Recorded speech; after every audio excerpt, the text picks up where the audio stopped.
I'm ready. Okay, I have 6:01 p.m. The date is October 19th, 2020. We are going to call the Selma City Council regular meeting to order. We have located at the Selma City Council chambers in Selma, California. Also via teleconference phone number 1-301-715-8592. Meeting ID is 836-8754-9966 with the password 1893. Okay, let's read our usual legal disclaimer here. On March 4th, 2020, Governor Newsom proclaimed a state of emergency in California as a result of the threat of COVID-19. On March 17th, 2020, Governor Newsom issued Executive Order N-2920, which allows local legislative bodies to hold public meetings via teleconferencing and to make those public meetings accessible telephonically or otherwise electronically to all members of the public seeking to observe and address the local legislative body. Pursuant to Executive Order N-2920, please be advised that some or all of the City Council will participate in the meetings via teleconference.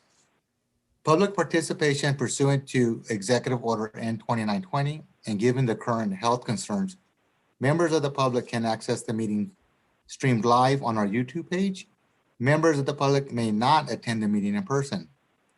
In lieu of attendance at the meeting, the public can provide public comment verbally for the City Council's consideration by calling in on the number posted on our agenda. Staff will unmute the public during the public comment portion of the meeting.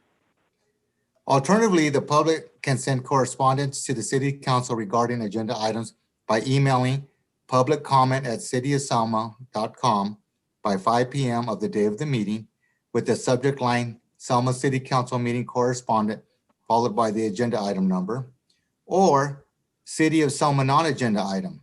All correspondence that does not relate to a specific item on the agenda will be made part of the official record of this meeting and will be referred to the city manager or other staff for any appropriate action or attention. Correspondence that does relate to a specific item on the agenda will be addressed as appropriate during consideration of that agenda item to which it relates. Contact the city clerk with any questions by phone at City Hall, phone number 559-891-2200, extension 3104, or by using the email reference above, which once again is publiccomment@cityofselma.com. All right, okay. So we're gonna have our invocation by Pastor Joe Alvarez of the Iglesia Antioquia, or the Antioch Church. Pastor Joe.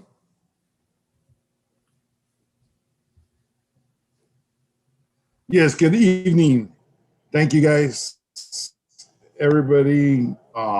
City Council, if Mayor Franco, may I say a couple of words before we pray? I just want to thank you guys for the March for Jesus, Mayor, for your presence, and for all the City Council that was showed up this Saturday. You guys make a difference in our community, and we just thank you guys.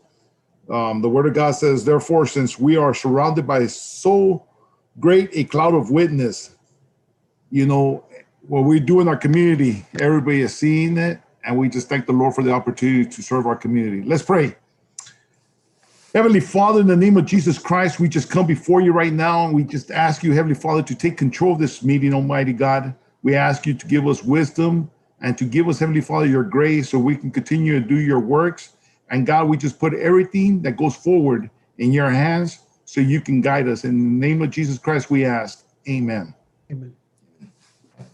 Thank you, Pastor Joe.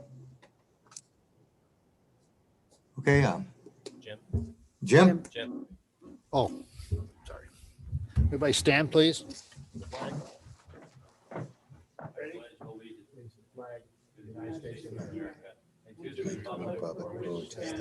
One nation.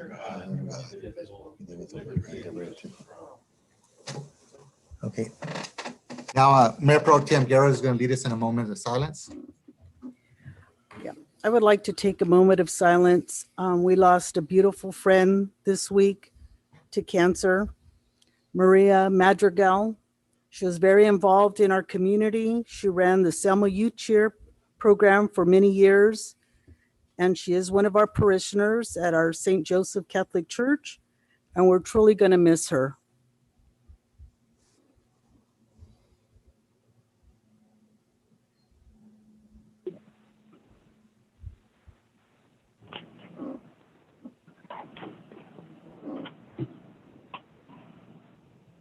Thank you. Give me a Pro Tem. Roll call, please. Councilmember Avalos, Here. Councilmember Robertson, Here. Councilmember Trujillo, Here. Mayor Pro Tem Guerra, Here. Mayor Franco. Here. Potential conflict of interest. Any council member who has a potential conflict of interest may now identify the item and recuse themselves from discussing and voting on the matter. I see none. We will move on to oral communications.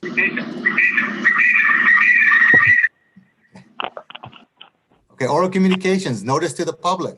At this time, any member of the public may address the city council regarding any item which the council has jurisdiction.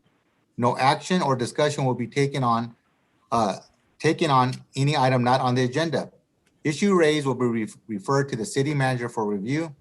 Members of the public shall limit the remarks to 3 minutes. City Clerk, do we have anybody on the line or emails? Caller ending in 088, your line is unmuted. Do you have any comments for council regarding oral communications? Hello. Hi, caller. Do you have any comments for council regarding? Yes. I'm calling concerning the card room that they'd like to be voting on this coming up November. And basically, I'd just like to be able to share that I feel that the card room is not anything that Selma needs. Selma's had a lot going through our streets here. Crime has risen. I'm thinking because of the COVID. I don't know, but to me, the card room would just generate more crime. Now, it talks about generating a lot of funds for schools and for police and whatnot. And I'm thinking, okay, how much funds are we talking about? And is it really worth the lives of our children, our husbands, the wives? A card room just generates more of a problem. And if police are already busy, they're going to even be doubly busy with a card room. So I just wanted to share the fact that I do not feel that Selma needs a card room. Now, we have Chansey, we have Table Mountain. People, I think, enjoy going there anyway. I think it's great that we just let them go where they want to go and leave Selma alone. Thank you for your comments. Thank you. Caller, Thank you. may I have your name for the record? Beverly Barone. Thank you.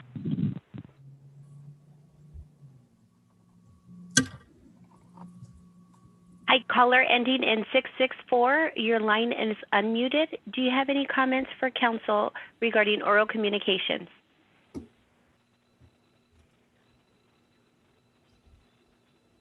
Hi, caller ending in 664. Your line is unmuted.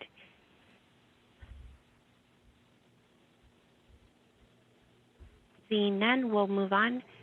Caller ending in line 799, your line is unmuted. Do you have any comments for council on oral communications? Hi, caller ending in 799, your line is unmuted. Do you have any comments for council?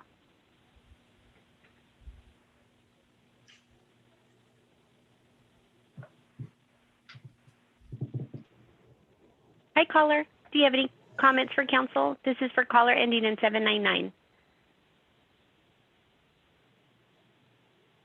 Seeing none, I just want to let Mayor Franco and council members know we have no public comments on the line. Thank you. No emails, correct? And no emails, correct? Okay. Okay, with that, we will close the oral communications and move on to our special presentations. We have 3 this evening, and our first one is a proclamation acknowledging the Selma Fire Department.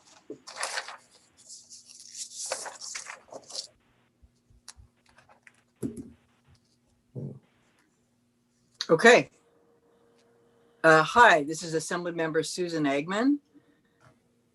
Oh. Thank you for allowing me to present to you tonight. I see those hero firefighters rolling in. So I represent the Stockton area, District 13, but we had a little off-the-grid cabin way up in Madera County. And we happened to lose it. It burned to the ground during the Creek Fire.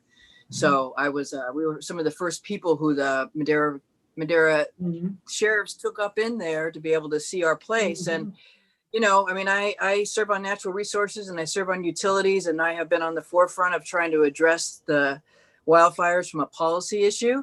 But being on the ground with my own place burned down really puts a whole different perspective on it. And having people also puts a different perspective on, I think, when we talk about first responders, when we talk about our essential workers. Up over the hill, as I'm standing looking at just a charred ground, walks a fire captain from the city of Selma. Jesse Gomez walked up, so polite, so compassionate when you're standing there looking at devastation. And even I'm a social worker, right? So just even knowing how to respond to people, he like, you know, got down and drew some things on the ground so we could understand what was going on, but really just to make everybody feel at ease. My friend and I were there. And just, you know, he shared with me, he was from Selma and he had been out working 20 plus days already. They had been around the state addressing these fires. And to be able to come just up on me, he didn't know who I was, but just to be compassionate, willing to say, we'll sift through your ashes. And we happened to have 20 feet away from a cabin burned to the ground was a little Cushman golf cart that we had just bought and taken up there our last visit. Because we had just planned to spend more time up there with COVID. We're all working from home. We just got our internet hooked up and spend a lot more time. We got that little golf cart. And just 20 feet away from that cabin, that Cushman golf cart is standing like nothing. And so I said, there's a golf cart. And Captain Gomez said, do you want us to put it in your truck for you? I'm like, you can't put that in my truck. I got a little Tacoma pickup. And I had to haul it up there. And I'm afraid to pull a trailer, but I pulled a trailer because people told me I couldn't get into my truck. And they're like, no, we can get that in your truck. So he called over the other two firefighters, Jason Gray and Michael Rodriguez. And they backed that up. And between the three of them and some gentleman from Florida who wasn't so sure, he kept telling me, I checked that load, ma'am. I said, the Selma guy said I'll be all right. Because I didn't know if my truck could carry it. I didn't know if they could get it up there, but I think there's a picture there too. They put that big gas cart in the back of my pickup, and walking away from devastation. It was one thing I was able to take with me, that golf cart, and what I was also able to take with me was just the compassion and empathy and pride that I felt in interacting with these professional firefighters. In a very personal way. So I just wanted to reach out and to acknowledge them today. And I told them, I said, I don't think the firefighters will help me in Stockton. And sure enough, they told me, fellas, they told me I could get up on the crown of the road and get some wooden pallets, maybe for free behind a grocery store, and bounce it off the back. That's what they told me I could try. But some of the engineers came over and they put some tracks on and boom, we got it right down. So anyway, I just wanted to have a certificate for Captain Jesse Gomez, firefighter Jason Gray, and Michael Rodriguez, just to thank them for their compassion, for their teamwork, for their just a true spirit of California and resilience and recovery. And from loss just comes, you know, being able to touch people.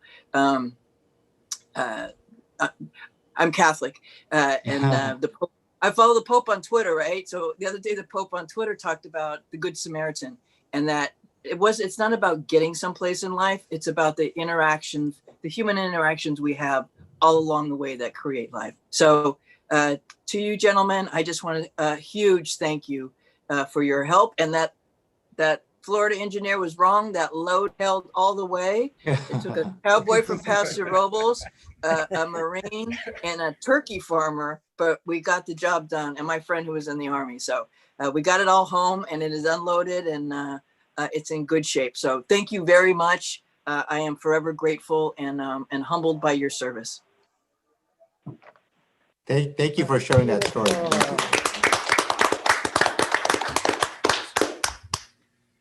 Thank you, Assembly Member. The crew is here. They just got back this weekend. I can tell you, as their fire chief, we're very proud of them and all of our members. They have been working very hard all summer long. And our thoughts have been with all of you folks up at the Creek Fire. It's a much more personal feeling having it as close as it is to us. Yeah. And we're just happy that we were able to provide you with some comfort during that awful time. Right. So And thank you again for your kind words. I know my interaction with them was just one of hundreds and thousands I'm sure they've had. So, but I just wanted to call it out and say thank you. Thank you. We appreciate it. Thank you, Assemblywoman. That's fantastic that you took the time to acknowledge what we know here in Selma, that we got great, not only fire employees, but all our employees in Selma are great. And it's nice when they get recognized from outside the community. So thank you very much. Thank you. Thank you. Good job. Good job. Good job. Yeah. Good job, guys. All right. That's good news. Okay, and our second presentation, we're moving on to our continued on our planning updates. Thank you, Mayor Franco, council members. I wanted to give you a quick update on the happenings of the planning department and the community development department, and let you know how our projects are going. I'm going to share my screen so you can see. This spreadsheet was included in your packet if you'd like to follow along. Rena, it won't let me.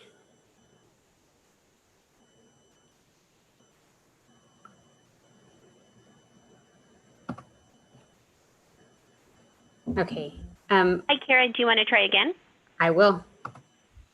There we go. Thank you. So I went ahead, your spreadsheet won't show this, but on my spreadsheet, any changes that were made since our last meeting are shown in bold. So those are the projects that I'm going to focus on this evening, so we don't need to repeat information, from last week. I don't know how to move this. There we go. Okay. The first update we have is on the Niagara subdivision map. We have been in contact with the applicant and the owner over the last couple weeks, and we're still moving in the same direction, and conditions of approval have not yet been met. But they are working towards meeting those conditions and getting the subdivision agreement and street improvement bonds in place. What number is that? Kira, which one was that? This one is the second one on the list, the tentative subdivision map, PUD, and density bonus for the project name is Niagara subdivision map. It's a 10-lot subdivision that was approved in July of 2019. Well, I'm sorry, it was brought forward in July, but it wasn't approved until August. Okay, this is an active project on page 1. Is that what it is, Kira? Yes, it is. Because the only one I see active on page 1 is the Highland and Rose Body Shop.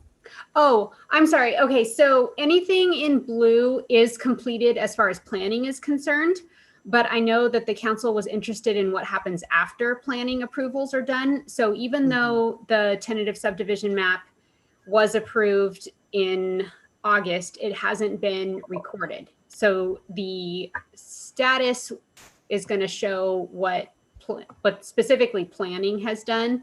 And then the next steps include areas that happen with the building department, engineering, the county, other agencies, other departments that are going to take the project to completion. So this was the Niagara subdivision map. Yes, so it's shown in blue. So it wouldn't be shown as active because planning is done with it in a sense.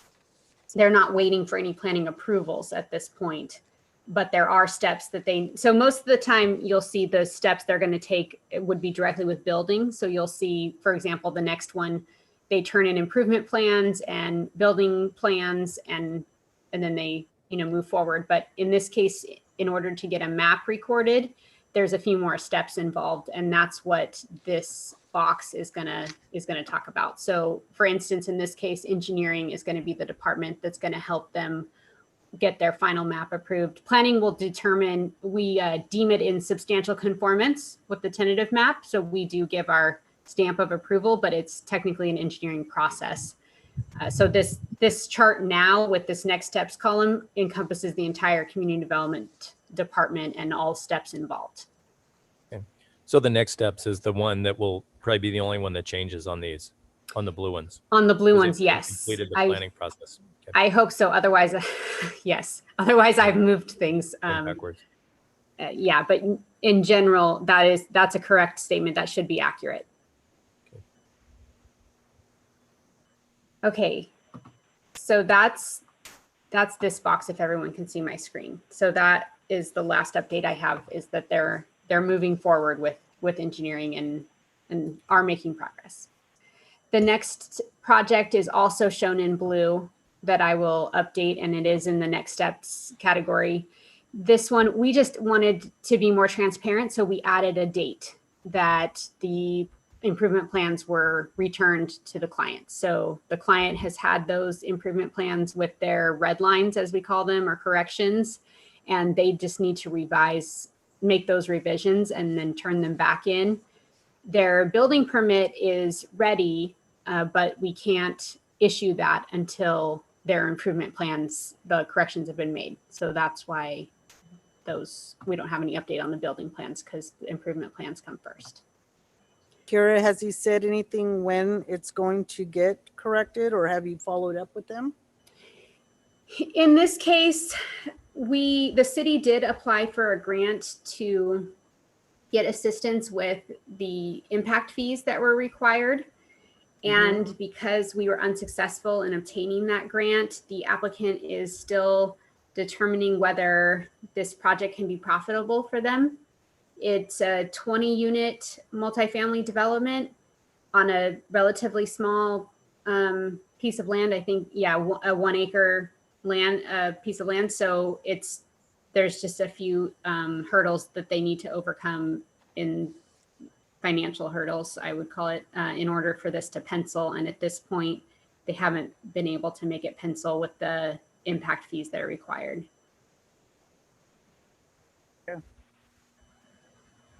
Okay, so we'll jump down.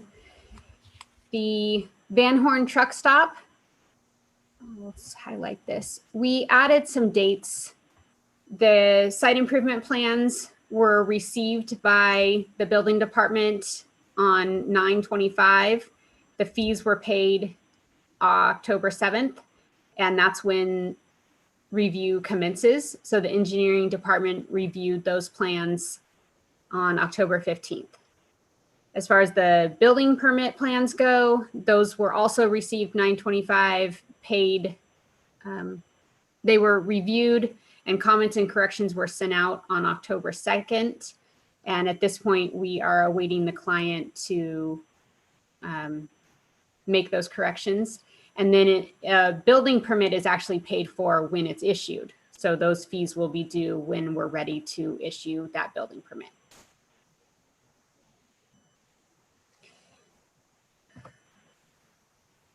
This next project, okay, so this one is a site plan review and a lot line adjustment. So the site plan review is complete and the comments have been sent out, but the lot line adjustment is not complete yet. That application is missing a little bit of legal information. So that's why this project is still shown active. Is this the one on the agenda tonight? It is. Okay. Yes, so there is a development agreement that comes alongside this project, and that was for improvements in the roadway, specifically a median. So that is something that the city council would approve, yes. So the update is that, because in our previous meeting, we said that the development agreement was under was being written. And in this case, it is now completed and signed and ready for the council's review. And the next project is going to be a tentative parcel map. This one has been approved and is ready to be recorded. I received an email from engineering yesterday that they had signed everything and that they were sending it to the county for recording. So that should happen prior to our next meeting. So this project will fall off of the list because then it would be highlighted in gray and I would take it off of your status list. So that one is complete. Moving on to the next page. The third item listed is the Farney Automotive Group pre-owned car sales. Since our last meeting, the site improvement plans have been approved and the building plans have been reviewed by Rod Carsey, but we're still awaiting fire comments. The grading permit is ready for issuance. That could have been issued today. That was our expectation, would be that they would come in today. I don't have confirmation for sure if they did or not, but they are taking steps to break ground. So that's exciting. And then the next update is going to be the very last one on this page, and that is for Chicken Shack. The tenant improvements are complete and the business is open. So that one will also be removed from this list at your next update. I also wanted to point out this column. This is the start date column that was requested. So anything for 2020 has a start date.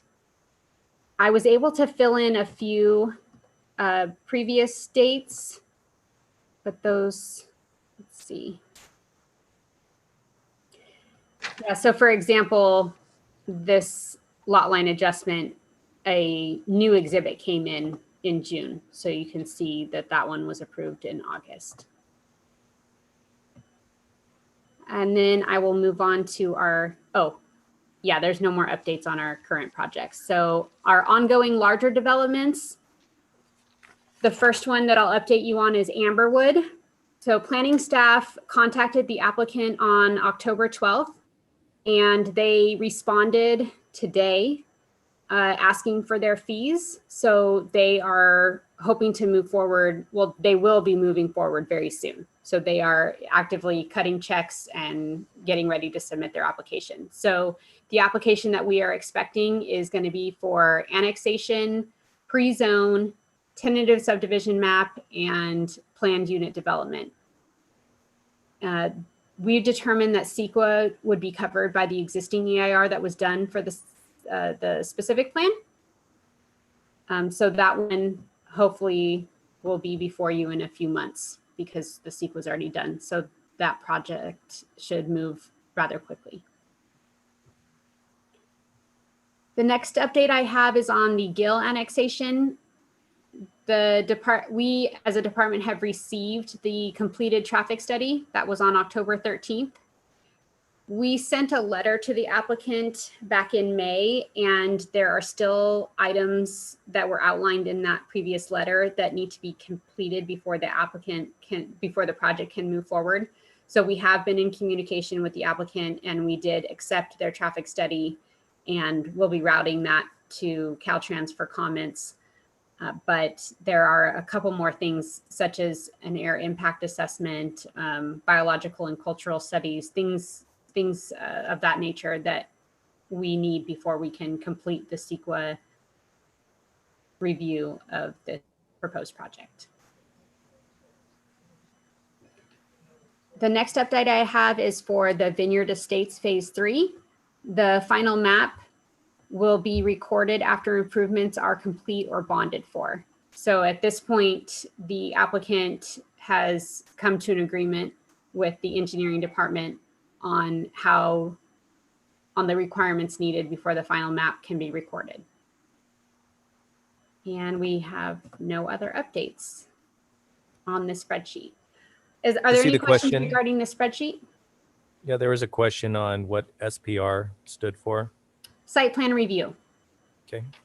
And then I had a question on page 2 Mhm. on the one in the middle, project 20-0005, the Nebraska and Highland annexation. So it looks like Yeah. the thing that's holding that back right now is the plan for sewer infrastructure is not in place. Will the sewer line that the city council approved to pay with community development block grant money assist that development? Is that going to help It that would, sewer infrastructure? it would help because it would bring it up to that intersection, but it wouldn't actually bring, I believe it's going to be Highland that it comes up to, and it wouldn't actually go past Highland, if I'm remembering that correctly. That's correct. It'll assist with the project, but it won't take it all the way to that project. So what does their plan have to consist of to move this project forward? They got to do some downstream improvements as well. They also got to bring it across the 43, across Highland to get it They done. have to have a plan on how they're going to tie that in with the existing sewer Correct. line across the freeway. Correct. Okay. Thank you, Isaac. So I did want to, oh, I'm sorry. I'll let you guys, if you have any more questions in regards to the spreadsheet, please let me know. Otherwise, I have one more update. Okay, I wanted to introduce you very quickly to a new program that we are rolling out here at the City of Selma. This is called the Virtual Planning Counter. This is the city, can you still see my screen with the City of Selma's website on it now? Okay, hopefully. Yes. Okay, great. So on this homepage, this is the planning homepage for City of Selma. And this item right here is something that we just added this month. And this is a service that QK is hosting in order to allow for us to communicate and respond to public inquiries quicker, and especially during this time of COVID, where we need to be socially distant. So this allows us to do meetings virtually. So if an applicant, a developer, a landowner, business owner, anyone who has questions that planning would need to answer, they can schedule an appointment to meet with me. And they click this link, and that directs them to, this is called the Bookings app. It's part of the Outlook suite that we use. And it allows them to choose a date and time specific. And it's linked to my calendar so that they won't book a time where I'm not available. They provide some information about how to contact them and what their question is.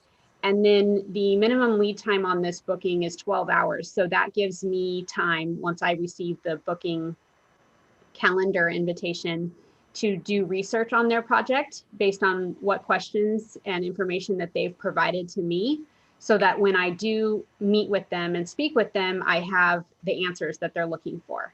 So the more information they give me, the more information I can give them during our meeting. And then that allows us to, dig a little deeper and answer more questions rather than just the surface information, such as what's the zoning of the property? I can tell them not only the zoning very quickly, but I could also tell them all the uses that are allowed and, maybe the application process necessary to move those things forward.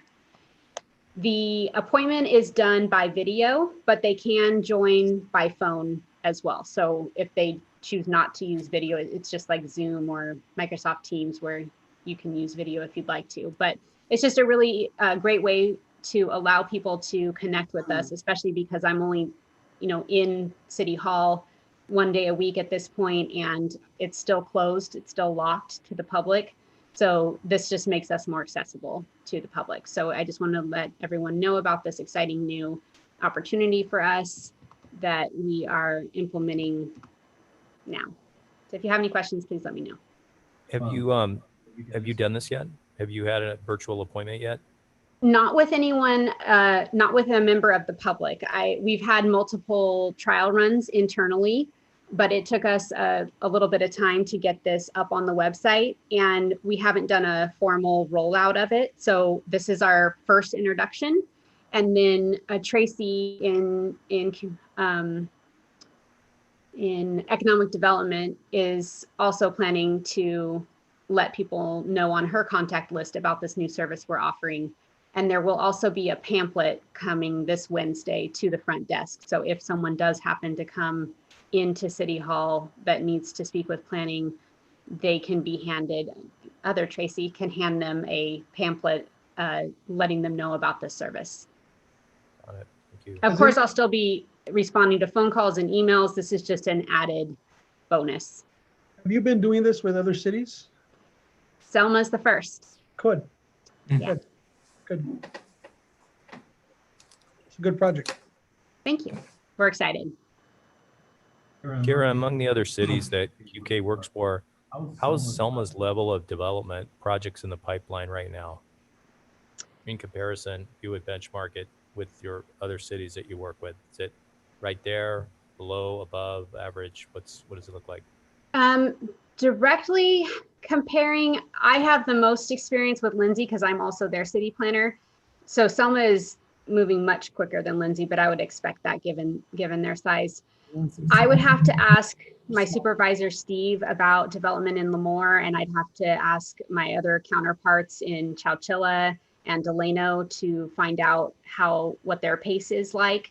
I will say, based on other cities that I've worked in and based on the projects that I do know of, Selma has a lot of annexations coming. So the other cities that we have, they are developing within the city boundaries that exist, but I'm getting so many inquiries about land that's outside of the city of Selma city limits. So that definitely shows some growth, some potential for growth, because as we annex land in, then a lot of times other land comes with it. So, we might have a plan for 50%, maybe 75% of the land that we annex in, and then, but just by default, 50 to 25% extra is coming in. So that brings a lot of opportunity. There are also a few projects such as the one we mentioned at Highland and Nebraska and the Lennar project out in Amberwood that require those sewer improvements. So once those sewer improvements come through, that could also open a lot of new land to development. If you want a specific number or a specific, statistic, I'd be happy to go back to my team and get more information for you though. Thank you. That was good to hear that we are very active and we have a lot of projects going. Thank you for that. Yes.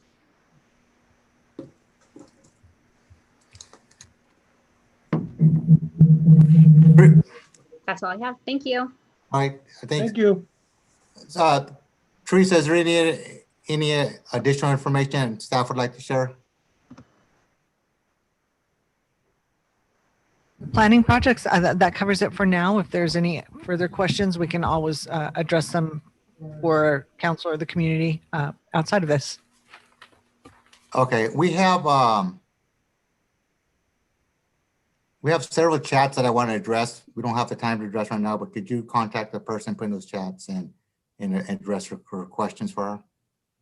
Yes, we definitely can do that. Thank you. Okay, Vicki, we see your chats. We're gonna have staff contact you on all your questions there, but we need to continue to move forward. All right, our next presentation, and thank you, Kira, for that, is a presentation on the homelessness. So I don't know who's taking the lead on that. Is that you, Teresa? No, it's me, Mike Kirshner, Recreation Community Services Director. Mayor Franco, members of City Council. The Community Cares Homeless Coalition met on October 6th of 2020. This was a homeless coalition that was formed by previous administration, and once that person left, it didn't quite meet for a while. We did a meeting, and then we scheduled 2 more, and COVID hit. So following COVID, now we decided to have a meeting, and so let's do the meeting real quick and then turn it over to the police chief and then any of the agencies who called in. I'll be providing a Community Cares Coalition report, as I mentioned, Chief Gomez, agencies, and then questions. The involvement, next page, please.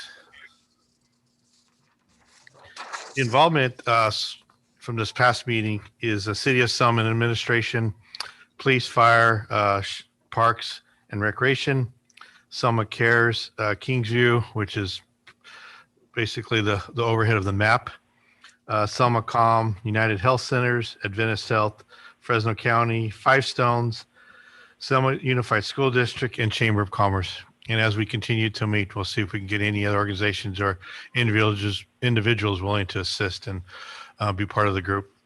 The basic purpose of the coalition is to coordinate efforts in developing solutions, ideas, and strategies, collaborating with various organizations to provide assistance and additional services, and then identifying needs, challenges, and continuation of monitoring the homeless locations, figures, and evaluations of services, outreach.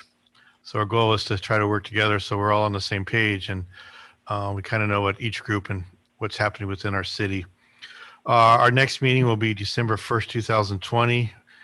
We decided to meet quarterly, which will be on Tuesdays, January 12th, 2021, April 9th, 2021, July 13th, 2021, and October 12th, 2021. And as needs require, we could have special meetings or additional meetings.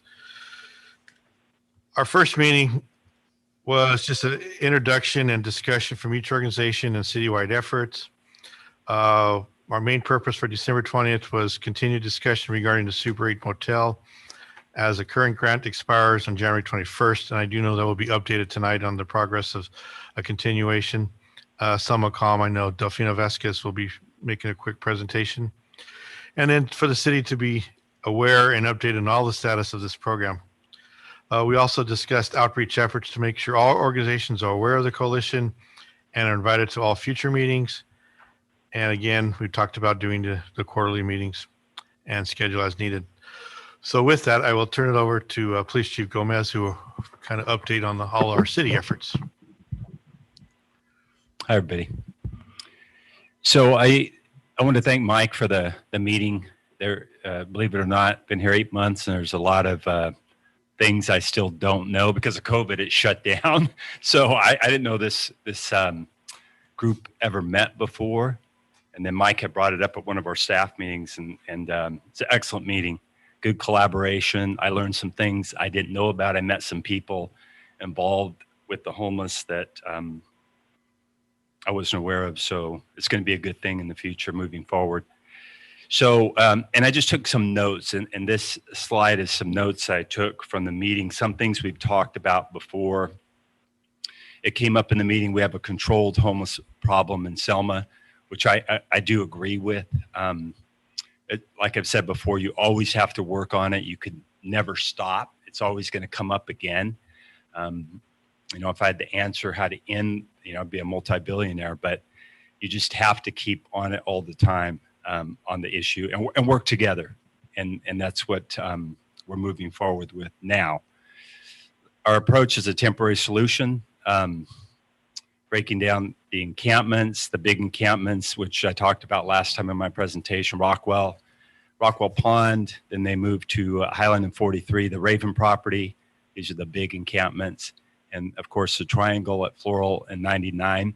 At this time, there's no large encampments. The homeless that are out there are broken up and kind of scattered throughout the city. And I think not so much in the city anymore. I'm not sure where they have gone, but I don't see them out there in the normal spots. Once in a while over there by Save Mart, we'll make an arrest for trespassing. That property is fully posted now.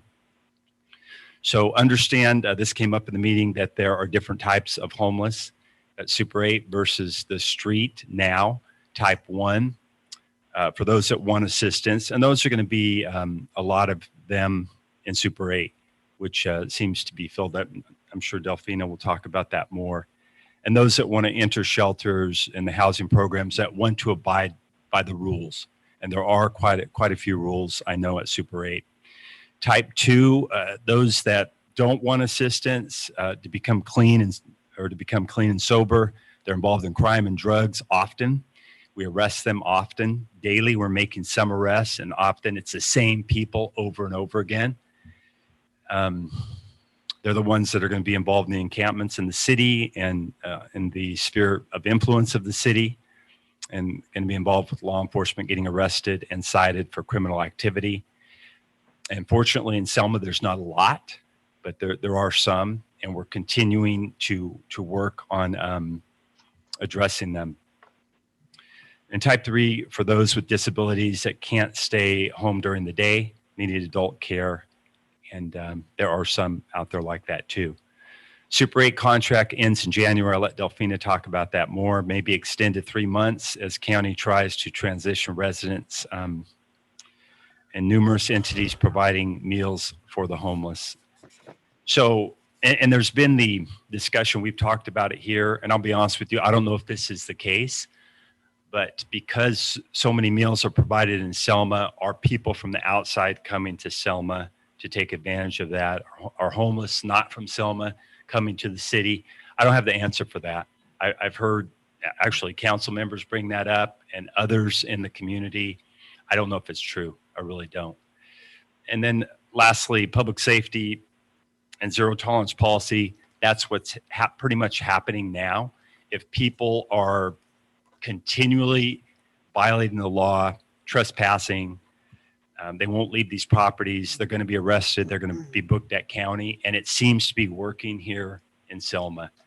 I see a lot less in these areas. If you look right across the street here, across from Lincoln Park, that whole alley is cleaned up. That's working closely with Mr. Singh.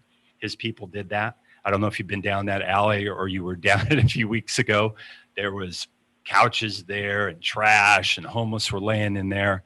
But his worker cleaned that up thoroughly. Very clean alley now. And Councilmember Robertson had called me a couple weeks ago about an older gentleman. It was on a weekend, actually, a Saturday, who was loitering, laying on the side of the gym there, 1826 Rose. And we arrested him and took him down to county. Well, actually took him to the hospital, but he was back the next day, just about. His name's Henry. He's in the park now. Yeah. You know, but he doesn't go in the alley anymore, you know, because he knows he'll be arrested if he goes in the alley. So we're doing the best. Of course, we want to help the homeless, but you know, my job is public safety. So and improving quality of life. So if they're not getting the hint, they're going to go to jail. And we're still working on the signs, getting them posted, all of these locations posted with the standard sign.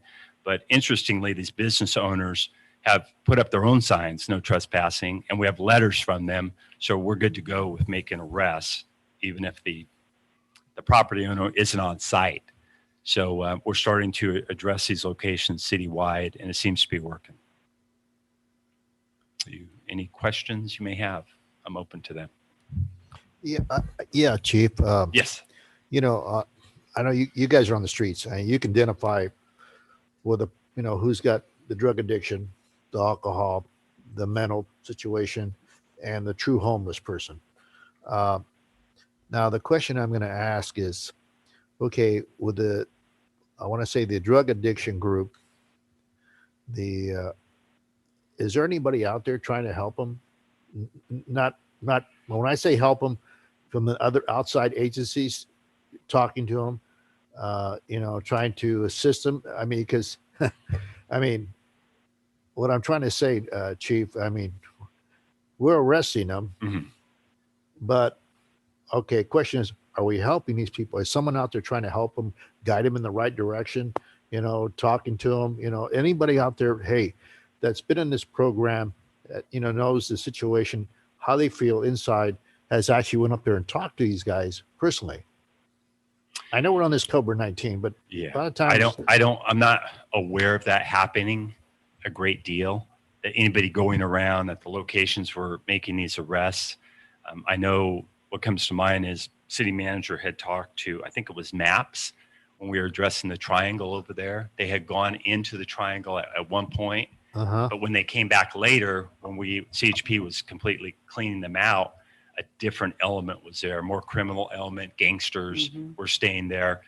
I'll be quite honest with you. I've been doing this for a long time. People on drugs like that, on methamphetamine, you cannot help them. They don't want help. They want to live that way. And as I've stated before, almost everyone out there now that we're arresting, they have a methamphetamine pipe on them. And we, I don't want to be negative, but we're not social workers. We got to hit the truth. I got to, you got to tell the way it is.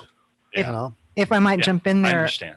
as the chief mentioned, yes, MAP did go out before any encampments, before we went in and started to move and clean up the area, we did have people come in and offer services of a variety of types. And so MAP, Kingsview, the county, they understand all of the different obstacles the population may need to be working on, whether it's addiction or mental health issues or financial, whatever it may be. They have a variety of different services that they will help guide people to if they want them. Now, that being said, this approach that we're taking, one thing I really learned from this Community Cares Homeless Coalition, and this was SelmaCon brought this up. They said, good. You know what a good thing came out of the fact that we are taking a zero tolerance approach, that the chief is doing that. 2 people that have been chronic users said, you know what? I'd like to take a look at getting services. I don't want to go back to jail again. So a positive, or at least a step in a potentially positive direction, came out of this relationship of the zero tolerance policy from the police department and law enforcement when there's criminal activity involved, and then having a place where people can go when they want help. And I Chief think it has Gomez, I to have a question. incorporate both. You have to do both. You have to have that zero tolerance is providing that baseline that people understand here in Selma and realize you're not going to be able to loiter in front of the Payless shoe store there in the malls and around the business owners, because you're going to get picked up. You're not going to be able to push the illegal shopping carts around because you're going to get picked up. And, for the people who don't want to change, they don't need to be here. They need to go somewhere else. The people who want help, we can find them help, and we will find them help. But I think that's really encouraging what the city manager says, what the chief of police says, that there are people who've seen that no more. They're not going to be able to game the system anymore in Selma. There's zero tolerance for these illegal homeless encampments. It has to start there, and then we can help the folks who really do need the help and really want to help. But that's the I think foundation. it's a good question for our meeting, Selma Cares meeting. Is anybody out there doing that now? I think with the large encampments, you have a better opportunity, but now they're spread out. And is there a group going around trying to help them? And I'd probably say not, because they'd have to seek them out. But at the large encampments like Floral 99, it was easier to do because you have 7 or 8 tents there already. So MAPS can go right in there and try and help people and talk to people. Hey, Chief Gomez, I have a question for you. Yes.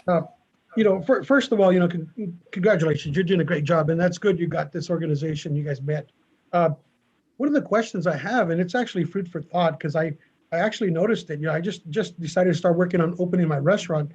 And for the last 2 or 3 months, I noticed that my trash cans in the alleyway, I started noticing that Fox Drugs, a lot of my alleyway neighbors, I'd drive there on Thursdays, Fridays, and Saturdays, and we'd have homeless people just scattering all the stuff out of the cardboard bin, just throwing it all out, and then going through the trash can, throwing them all out, and getting what they want, and then just leaving it all there.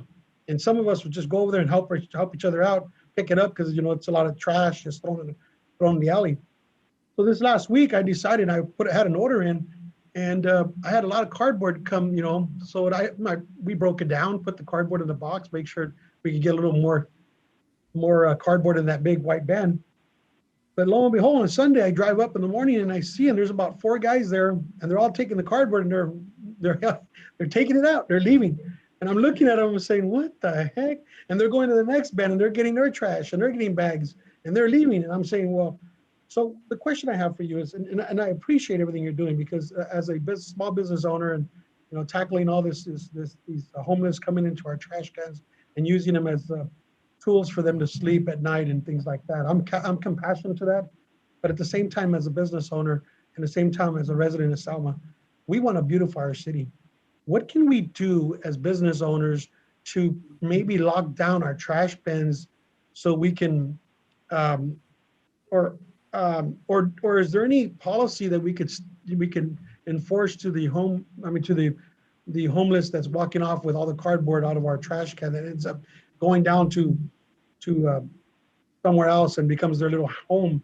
Is there something that is there something you guys can cite them, or is there is there anything out there for that? Yes, there is. We'd have to develop an ordinance. The city of Fresno has one where they could be cited for stealing recyclables from your business, but we'd have to develop that. I contacted, and got I'm going to get them locks for my trash bins, but my neighbors, I mean, we're going through this, and this is weekly, and they're using our trash for their bedding, and it's going to get colder, so they're going to, I assume they're going to be piling off more and more, and now that I'm open, they're going to be going, and these are things that we have to, as a business, small business owner, we have to go through. And I mean, people need to understand we are compassionate to the people that are homeless, but at the same time, it becomes a nuisance to our business, and it becomes a nuisance to the community. And we still want to beautify our community. We love our community, but at the same time, we want the residents to know that we're compassionate. But I would like for us to, when you're out there talking to the organizations, what else could we do out there to, or if it's something that we as the city council can do, what a policy, let's bring it on, bring it from the city of Fresno. Let's enact on it. Because those things, that we can educate them and tell them, hey, don't take this, Yeah, and the other thing I would say is make sure you tell your business partners there and the others to call the police. Yep. Because a lot of times I see complaints, people bring things up, but when I look for calls for service, nobody called the police. Right. So what you're saying right now, it's the first I've heard of that. I've heard a couple other stories I think about you need to homeless check downtown. I think you need to check because they've gone out there. Well, before we were open, when we were open, they were out there a lot. Okay. Chief Gomez, can I ask a question? Yes. Just Master Joe. Hi, Joe. My just for my lack of understanding, but you mentioned a word, or you made the a phrase of saying control homeless. Do you want to elaborate on that? Because what does that mean? It means that I think it's an ongoing problem, but we are addressing it through our zero tolerance policy. We have been addressing it since I've been here for the last 8 months, but it's going to keep coming up. I think you brought that up, actually, controlled homeless. I didn't say that. It was one of you in the meeting. It was you or Delfina. Right. No, I think it was. But I agreed with it. I thought you're right. Right. No, and the problem is that, like John and everyone else has been saying right now, one of the biggest problems is, and I think I addressed this at the meeting, was that, where do we want to go with this as a city? I know that this meeting is going to be great, and we can meet in December. I love meeting with you guys, but I love to kind of tackle things, and I love to get things done. So we have to have an end game. What do we want to, obviously, like you said, if we have the solution for the homeless program or the problem, we become millionaires, because everybody's after the solution. But the problem is that, I heard in the meeting, and I was glad to hear some people that I personally know that were out of they were getting programs. And I turn around, and a week later, I see them out there, and I address them, and they're still in the same old, situation. We just had one girl that was a homeless girl, and we sent her to Teen Challenge in San Jose, and she came back this weekend because she's gonna have a medical procedure. And that's the solution, getting them off the streets, getting them out of Selma, getting them, to programs, because what happens is, like I mentioned last time, without offending anybody or anything, what happens is that we're creating a job security for certain organizations that are continuing to do the same thing over and over and over again, but we're just getting more people to come into Selma, and we're not resolving the problem. And that's what I like to do. I like to get these people help, because we need to help these people. We can't just live off them, because if we create programs that are just gonna, assist us in providing, government funding and stuff like that, and we just continue to do that, well, it's not even fair to them, let alone to the citizens of Selma. So I like to ask the city council, do you guys have an end game as far as, do you guys want, other than get these people off the streets, what is it that you guys envision for us to do, and to, go forward in working together to resolve this problem? Because I think that there is a solution. There is, if we work together, we could, eliminate, not all of it, obviously, but you know what, we can work with MAP. MAP is a great program where it has the right connections. We can send people to, seek mental help when they need it, with drug addiction, and we have the right phone numbers. We get the people off the streets, especially in winter that's coming in right now. Mr. Mayor, if I might, maybe we also can bring Selma in to give their part of this presentation, because as Pastor Joe mentioned, that was also one of the components of, this overall strategy, which Yeah. we were Let's- sharing in Let's our hear, meeting. let's hear all the partners speak before we start taking questions, Pastor Joe. Thank you. Awesome.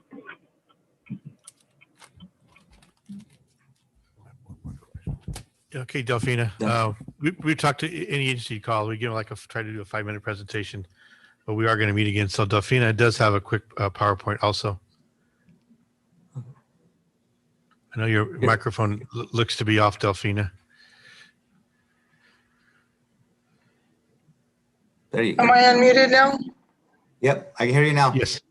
Okay, good. Great. So I was listening to all your guys' comments and questions, and I do have a little bit of a presentation for the sake of the community members that are listening, because so many times people are saying, well, what's happening at the Super 8? So I want to first address what's happening at the Super 8, and then I want to answer your questions. Jim, you had a really good question. Is there something happening? And Pastor Joe had a question as, what's the end game? So I'd like to answer those questions. With the presentation, I think we'll answer a lot of your guys' questions.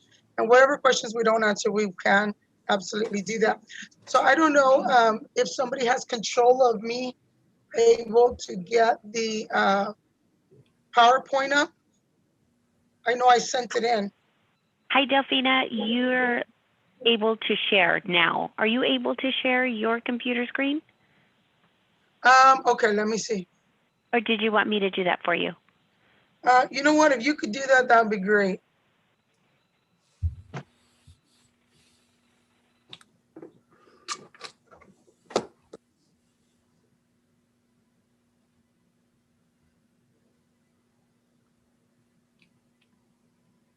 Perfect. Okay, so what you have here is our process, because, as Joe Alvarez mentioned, what's the end game? There obviously has to be an end game. Otherwise, we're putting a Band-Aid on a situation, and I don't believe in putting Band-Aids on any situation. I believe in actually getting things done, seriously getting them done. We have been front of the line since day one, since 2014.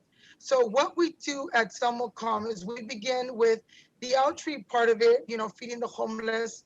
We do feed the homeless, and we do outreach. We provide about 150 meals to our homeless on a daily basis, but that also includes seniors.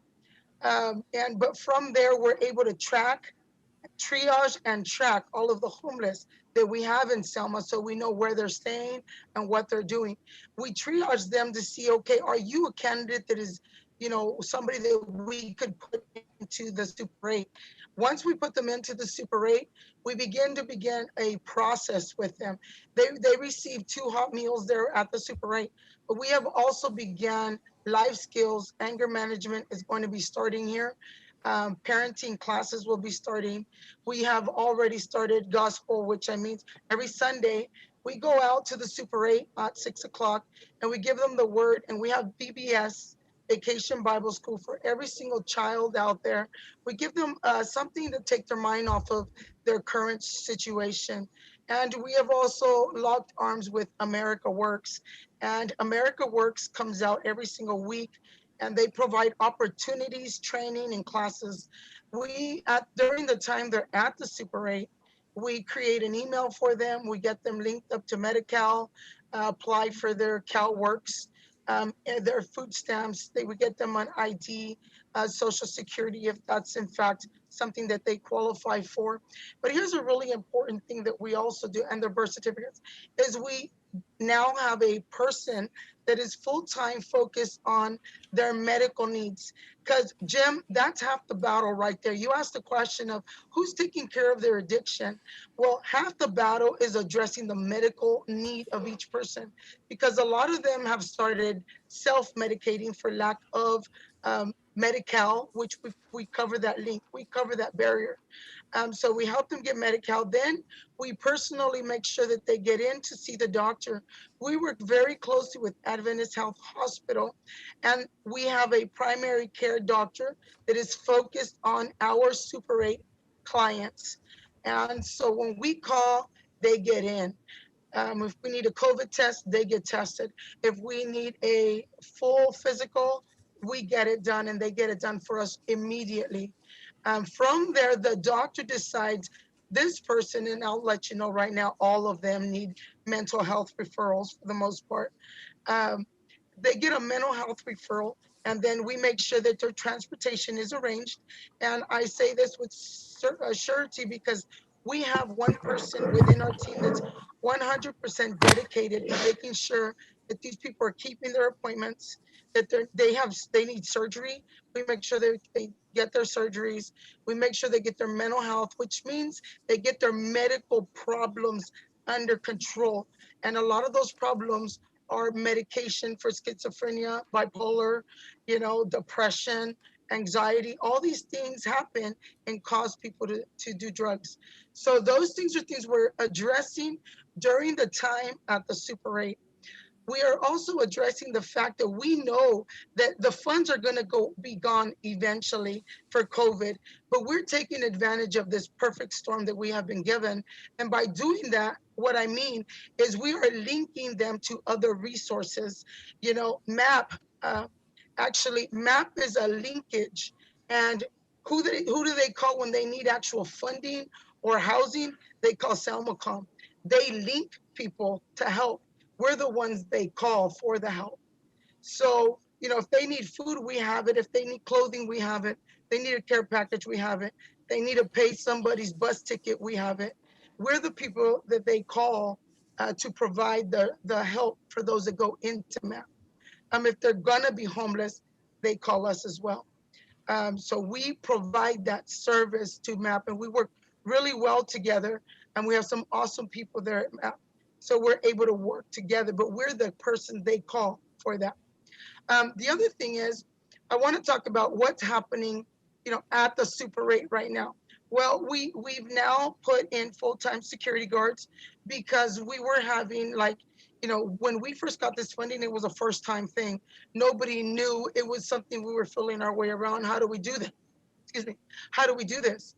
And so now we know we need full-time real security. So we have them there. Our security guards wear, they have a gun, they have a taser, they have a badge, and they have a camera. So we're able to record any incidents for, anything that we may need it for, to include when they say, I didn't do it, and we have them on tape that they did. And they know that they're being recorded at all times. So we have security, but lives are being changed there at the Super 8. We have opportunities that they're being offered, like full-time jobs and trainings. So our people are actually getting jobs right now. They're even able to save money on several families that we've been able to go into housing because during their time there at the Super 8, they've actually saved some money. They've saved their first month, last month deposit, and they've been able to rent their own housing. And just so you know, a lot of them haven't been able to stay in Selma because there's no housing. They've actually moved out to the Fresno area.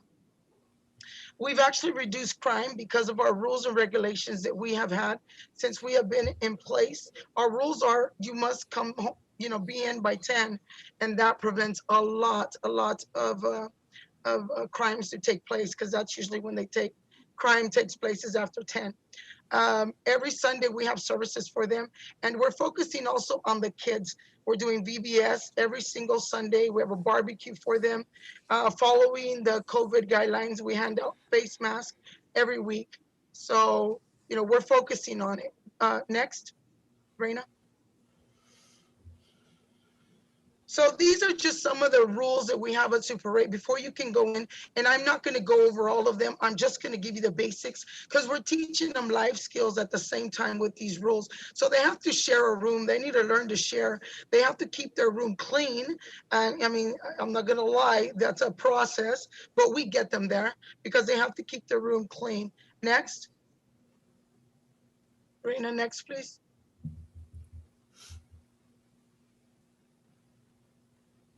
And also they have to make sure that they're throwing their trash. When we first began, we had a big trash can issue. And so as soon as we realized, hey, all of a sudden we have all these people, I mean, they're not picking up enough. So we actually began to make arrangements with the people there and to make sure that the trash is not an issue, that the area where they go and pick up, that we're keeping it clean, throwing the trash more than the pickup. We're additionally throwing some trash in additional times so that we keep Super 8 clean, neat. Our homeless that stay there are the ones that clean the entire area there. And of course, to avoid the spread of coronavirus, they understand there's no visitors. They're not allowed to bring visitors in or even outside. They can drop off, they can pick up. You know, circumstances like, well, I have a baby and take my stuff up, those we allow, but other than that, it has to be special circumstances. They understand that they're getting this because of the coronavirus, and so we let them know that they have to have temperature checks. We do temperature checks and room checks absolutely every single day, and they have to report to me. It doesn't matter if it's at 3 o'clock in the morning, if we have a temperature that's above a certain amount of degrees. Next, Raina, please.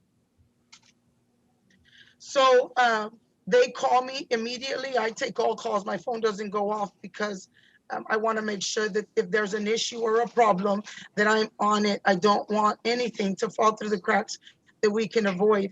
And of course, we have, like I said, we do 10 o'clock. They know that every person, including, you know, me, meaning themselves, has to be in by 10 o'clock. And there's no exception. Next, Raina, please. So they get 3 violations, and that's just because I believe in grace and not because I have to give. We can decide to exit somebody at the very first time. But when you've been homeless for a long time and you haven't followed rules and now you have to, it takes a little bit. So we're working with them. We actually took that from 7 down to 3 so that we don't have problems that we faced. And, you know, we've learned. So we live and learn, and we try not to make the same mistakes. And again, like I've mentioned, every one of our security carry body cameras so we can make sure that we have incidents like, you know, the one that we have had there that have, you know, was widely known, and that we have cameras and they're being recorded, and it'll help us, them, and anybody involved to protect everybody involved. So it's all being recorded and cameras, and I get a daily report on absolutely everything that happens at the Super 8. Thank you, Raina. Next. So who is at the Super 8? I wanted to give you a little bit of a breakdown. I think it's super important that you see a visual of who is at the Super 8. So we have single moms and single dads we have 8 families, either single moms or single dads, but there's 8 of families of single moms or dads. We have mom and dad families with mom and dad. We have 6 families with mom and dads. We have 11 couples, 15 singles, and we have a total of 29 children right now at the Super 8. You know, one child is too many to be homeless. And so we really, when we see our numbers just continue to grow, we are actually looking at more things to do with our little children. You know, I think Jesus tells us, bring the little children to me. And so that is our goal. And we do a lot of things with the little children to just show them that we love them as well as the people there, because they are all human beings. So what's the progress that we're doing? Well, we've had right now at the Super 8, 15 people that have actually got a job now and that are working, that are at the Super 8. They're taking advantage of this. They're saving their money. We're talking to them about, hey, you got to save for deposit. You got to save for, you know, first month. You got to pay bills. We're walking them through this. So we've had 15 families right now, or different people that are working. 6 families have actually moved out and have their own housing. We did not, and I'm so happy to say we didn't help them with their deposit. They did it themselves. They saved their own money and they did it themselves. You know, I am super proud of them. So we're not putting band-aids, and we have an end goal. We are making sure that the end goal is a straight focus on a hand up with real results. And of course, we are really pushing America Works, which a representative is coming over to the Super 8, and they are actually offering some amazing opportunities with great pay. So we are really pushing that. And now that we have our full-time person that is focusing there on site, we're going to push that even more. Next, Raina, please. So funding at Super 8 is going to end on December 31st. if you're keeping up with what's happening around Fresno County and Fresno City, well, Fresno County and Fresno City, the reason Selmacom was giving these funds is because Selmacom is the only organization that does what we do. There is nobody else doing all the things that we do. And so that is being recognized by the county at county level, which is why we received the grants that we received. And so the city of Fresno was also giving those grants, and everybody got to get funding, CDBG funding, to apply towards emergency shelters through the hotels for the homeless and homeless families. The thing is that the city of Fresno did not get their grants extended because they have a lot of shelters that they can move them into. And we're on a 100-day challenge for the city of Fresno to house as many of the people that have been in the city of Fresno into permanent housing. But the county, meaning Selma and all the surrounding areas, we don't have places to put them. So the bottom line is this. The bottom line is that because of that, Selmacom was extended their funding. Praise the Lord. So we have been extended from December all the way out to March. So we are getting additional funding, and it's not our people living off of these people, because I never started this. It was a calling of the Lord. So we don't need to live off of these people. It is the Lord providing the way, and we are super excited about that. All of our volunteers, the majority of my team, they work for free. They do all of what they do for free, including our first full-time person that goes out to the Super 8 and makes sure that everybody has their appointments. So we're doing that and more. Now, I want to answer one of your questions, Jim.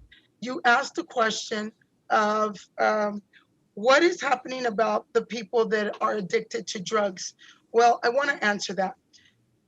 We at Selmacom have always, from day one, since 2015, when we became a 501c3, have been a linkage. I work closely with Teen Challenge, as well as a lot of other organizations that do drug rehab, to include the Adventist Health, who do group rehab programs for people that don't want to go into a program, but actually want to start somewhere. And that's a good start. So when we're out there talking to our clients, we definitely address this and offer this to every single one of them. And the second they say yes, we're the first to jump on, personally taking them there to make sure that they get that help. So we definitely address that. Let's see, I think there was one more question, but I think I answered every question. But if you have another question, I would be glad to answer it. Chief, you mentioned one of our homeless, Henry. We have tried to help Henry, but since you mentioned him, I hadn't seen him in a while, and I saw him today at the park. But I will definitely go out and see him, and maybe we do have some programs that we can help Henry with if he will take us up on it, but we'll put a little extra effort on Henry and see if we can help with that too. So with that, if you have any questions, I'd be glad to answer them. Yeah, Delphina, I have a question. You know, uh, you know, we have a homeless encampment outside of Selma, between Kingsburg and Selma, and those Orlando bushes. By the old raisin plant there. Have you addressed those issues there with those people, Delphina? You know what, Jim? I have not gone there. I have not really had to go There's to two. the There's homeless two areas. encampment. There's two areas. There's you can't miss it. He's already got a couch and he's already got a bed. He's I've seen it. Yes. moving in. He's moving in a different area. But okay. On another note, Delphina, you know, it's good helping, but let me ask you another question. What is the difference between Kingsburg and Fowler? Why do they have less homeless than we do? And why is the issues are more so here? Well, Kingsburg Police Department drive their people over to Selma all the time. They just drive them over and drop them off and tell them, to keep walking. So we get homeless. When we get homeless that are here in Selma, Fowler, Okay. any one of the jurisdictions. But once again, they're taking the homeless and dropping them off here. But what are they doing that we're doing? They're not doing. They don't feed them. They don't feed them, or they don't feed them. They don't clothe them, They right? don't put a roof over their head. They don't do anything. They do have a operation over there Yeah. in Kingsbury that I know. They don't. I don't I have know. a question, They do have a Delphina. program with CAPS that do feed them. Delphina, I have a Clothe them. question. I know I've asked this in the past, and I'm going to ask again. These individuals, these homeless people that you have, they're not just Selma residents. Is that correct? I have 7 jurisdictions. So that is a huge benefit to Selma because I actually have 7 jurisdictions. And so what I always do is I serve them within the jurisdiction they come back to. They're when from. you mean jurisdiction, are you meaning the surrounding cities of Selma? I have 7. I have Kingsburg, Reedley, Fowler, Parlier, Orange Cove, Del Rey. What am I missing? There's 7 of them. And when I have somebody that, for instance, I had somebody that came in from Orange Cove. And so we helped them in Orange Cove. I had somebody in Sanger, and, I help them in Sanger. I have a hotel in Sanger as well. So so here's the question that everybody keeps making suggestions to, but not really facts. So we keep a log of everything that we do, and when we're feeding people. When we're feeding homeless here in Selma, that number has gone down tremendously because of the fact that we have them at the Super 8, or, we're actually already assisting them, or we've housed them. We're down to, I think, 20 meals, hot meals that we're doing in Selma. And at any point, any one of the city council are welcome to come and look at our logs, and you'll see they're all from Selma, including the seniors that don't have enough money to get through the month. That we actually have more seniors that come for the hot meals now than the homeless do. And the homeless that are coming, they're coming because they want to be into the hotel, and they have to, that's the process. They have to come and sign up every single day and be on the waiting list every single day. This is how I know who we have and where they go. And when we have people, like, for instance, we just had one that came from another state. And I said, well, what would you like to, because, well, I need to raise money to go to my hometown. I said, tell you what, why don't I just buy you a one-way ticket? And so, our goal is to not keep the problem in Selma. The problem in Selma exists because there is a lot of people having financial problems. You've seen the amount of families that we have in Selma that are homeless, along with single moms, that are homeless. All those people would be on the street right now, and Selma has nothing to offer them. Should we not exist? So that's so the hotel that you have, Delphina and Sanger, what's the occupancy rate over there? You said you have another hotel that you use? We do. We have do 2 you have hotels. as many people there as you do at the Super 8? We have at the Selma Hotel, it varies, it goes up and down, but we usually are anywhere between 75 and 80 people. Okay, Selma. how many do you have at the other city? How many people? Okay, at Super 8 you have 75 or 80. How many do you have at the other city? In both cities And at in any one time? Sanger, which is where I have the other hotel, Right. we have, I want to say, 28 to 30. Okay, so you have half as many in Sanger that you do in Selma. I guess my question is, that's I only have 11 rooms there. In Selma, I have. You're from Reedley. What about Reedley? Do you have a hotel over there that you work with?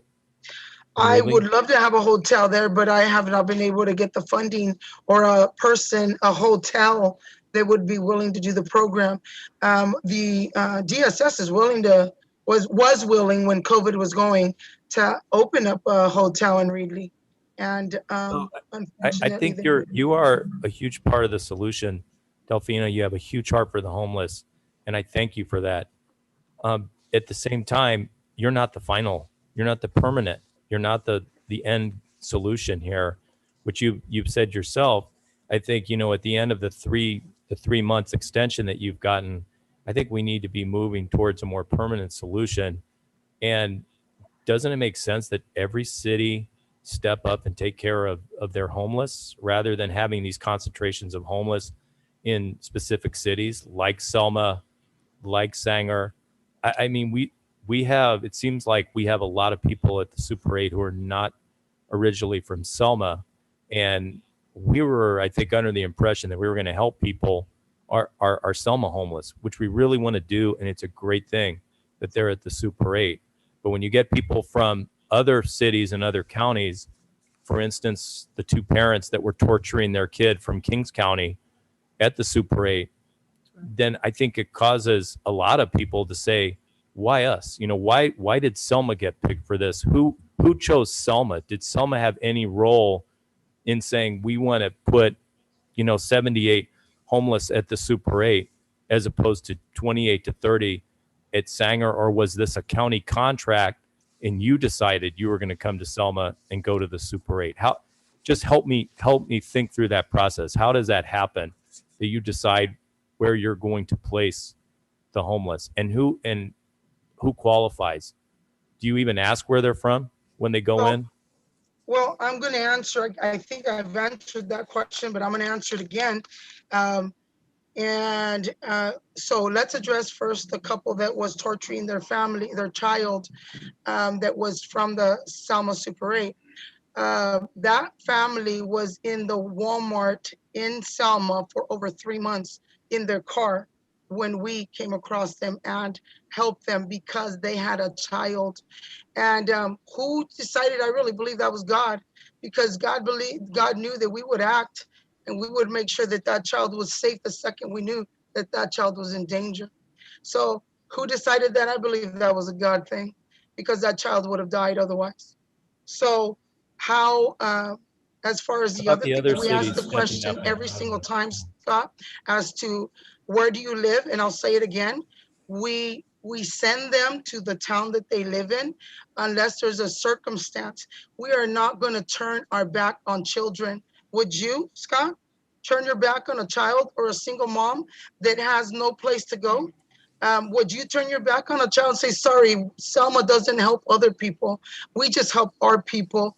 And so that's not, for you to say that, we say, oh, I care, but I don't care. I don't want it in my backyard. No, but it sounds like that's not the way it works. It sounds like other towns are, by taking them. You're accusing cities of taking their homeless and dumping them in Selma. So you're saying No, that I'm saying the police department of Kingsburg drops off.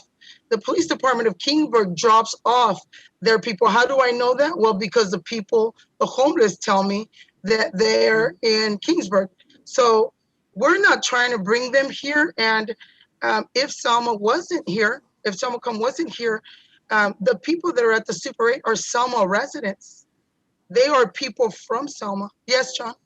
I just, we could go back and forth. This is a really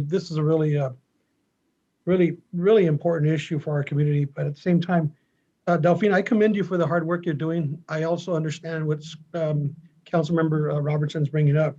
But in reality, I applaud you for the hard work you're bringing to this community for our homeless people. But at the same time, me as a legislator that represents a whole community, I also have to help you and commend you. But I look more at the policies. And I go back to the chief of police. The chief of police brought something up very important about two months ago. He stated that, we do have some policies in place. We just need to enact on them. We just need to tighten them up. I think that it would be a better solution that you and the chief of police and the organization that met would meet together. You understand that because council members are bringing to you the concerns that the community has and he has. I think if we work together and we gather everybody together, we tighten up our policies, let you maybe adhering to policies, your organization, so people can work together rather than trying to, from what I understand, we're getting really aggressive, but at the end of the day, we do have to help our homeless people. This is a never-ending story. It is going to keep on going. But at the same time, I think getting the chief of police, I think asking the chief of police of the policy, we as legislators tighten them up, pass them on to Delfina, working together to tighten that up. Maybe it'll just scare some people from even coming to our community by tightening up the policies. So in one part, I commend you, and the other part, I want you to understand, me as a legislator representing the whole community, there are concerns. But let's work together to get these things. And that's just all I got to say. I think this issue can keep on going and going, but I think we need to work more together. I think we as council need to get the policies, bring them to the council. Let's act on them. If we really want to tighten them up, let's tighten them up. Let's talk with the chief of police. Let's get them on there, hand them over to Delfina. If that group can handle the policies, they stick around. If they can't handle them, they'll leave. I mean, that's just my own opinion. I have a question. She mentioned, and I've heard this as well, the people that are coming from Kingsport or other cities that are getting dumped here, why can't they go back? Why can't you send them back? I to be honest with you, I don't know if that's even true. I heard that when I first got here. And Mhm. actually, I saw the Kingsburg chief of police the other night, and I asked him that. Of course, he's not going to say, right? Of course not. But I don't know if it's true. Delfina has inside info there. You know, the homeless are telling her that, so very light. It could be true. Well, I can don't tell know you, though. I Chief, don't know. I mean, just looking at these reports, and it's fair to say that it's only less than 2 months that I pulled, and all these incidents have been at the Motel 8. This was with the torture of the 5-year-old. Yes. That you did a press conference, and these individuals were from Tulare County, shouldn't have been here. The male's from Hemet. That's way down south by down. Riverside, and the female's from Kings County. Yes. Okay, then I'm still going. This individual, again, Motel at the 8. This individual, Kingsburg, you arrested. He was staying. Yeah, that's right. Yep. I remember This that. one here, with the 5 individuals from Sanger staying at the Motel 8. Here we go. I mean, I can go on and on. So what we're trying to say is I'm not trying to sound insensitive, and I understand we have a problem, but so do the other cities. And the other cities need to take accountable for their own homeless. This cannot be who made Selma the capital of homeless. Why did Fresno County fund Selma Com? And when did that ever come to council? I mean, these are questions that we have to answer to our constituents, our citizens of Selma that are the taxpayers here. They're tired of it. I got individuals that are on law enforcement. They tell me, why aren't they going back to Fresno County? There's a rehab center over there that could be utilized. I mean, these are questions that we have to answer to our citizens. So it may sound like I'm not sensitive. Of course I'm sensitive. Am I going to turn my back on a child? I would never do that. But we have to do something. Every city has to do their part. And I've said that over and over. Selma cannot take the whole brunt of it. And if they're going to, then give the city the funding. Okay, so can you hear me? We can hear you, Delfina. Okay, sorry. My laptop went out, so I'm on another laptop, but it's not allowing me to have the camera. So I'm working on a phone and a visual, but anyway. So I want to address something, Sarah. I don't know how many times I've got to say it and in which direction, but in Selma Hotel, there are not people that are, we have Selma residents, and we're not bringing other people in. And when we have people that are from Fresno or different areas, we have linkage to all the other shelters of which we call and put them into. I have Sanger in Selma, so when I have Sanger people, I put them in Sanger. When I have Selma people, I put them in Selma. And when I don't, I put them in other shelters in Fresno because we have access to those shelters. So we are sending them there. And as far as why wasn't the city informed? Well, you have your city manager and your mayor, whom I made a phone call along with the chief of police way before the funding came in and sat with them as very transparent and gave them a clear picture of what was going to happen, what funding came in, and how I was going to do this, and asked, can we work together on this? How can we work together on this? so that we can do this as one, as we should. So there was never anything in hiding. I had a meeting way before the funding with Teresa Franco and the chief of police. So that meeting took place. I asked for help. I said, hey, can you help me? This is the first time we're doing this. We're feeling our way around this. And as we go, we'll make changes. But one of the things that we did come to agreement on was that it wasn't our goal to bring people to Selma. It was our goal to help the people of Selma. And that is what we are doing. So I don't know about you, but the last time I checked, I can't make people go anywhere. I can only make a suggestion. I can't tell people, oh, you better come to Selma or you better leave. All I can say is I can house you in Fresno if you would like. So those are the things that I do. Now, when we have people that are here, like for instance, a family that came that were 3 months in the Selma Walmart parking lot with a little child, when we were brought to our attention, I'm sorry, but I am not going to turn my back on a little child, and there was no room anywhere else. That child is what we're looking at, needed to be housed. And thank God that that child wound up in Selma, because had he not, that child would have died if somebody would have made the call that needed to be called.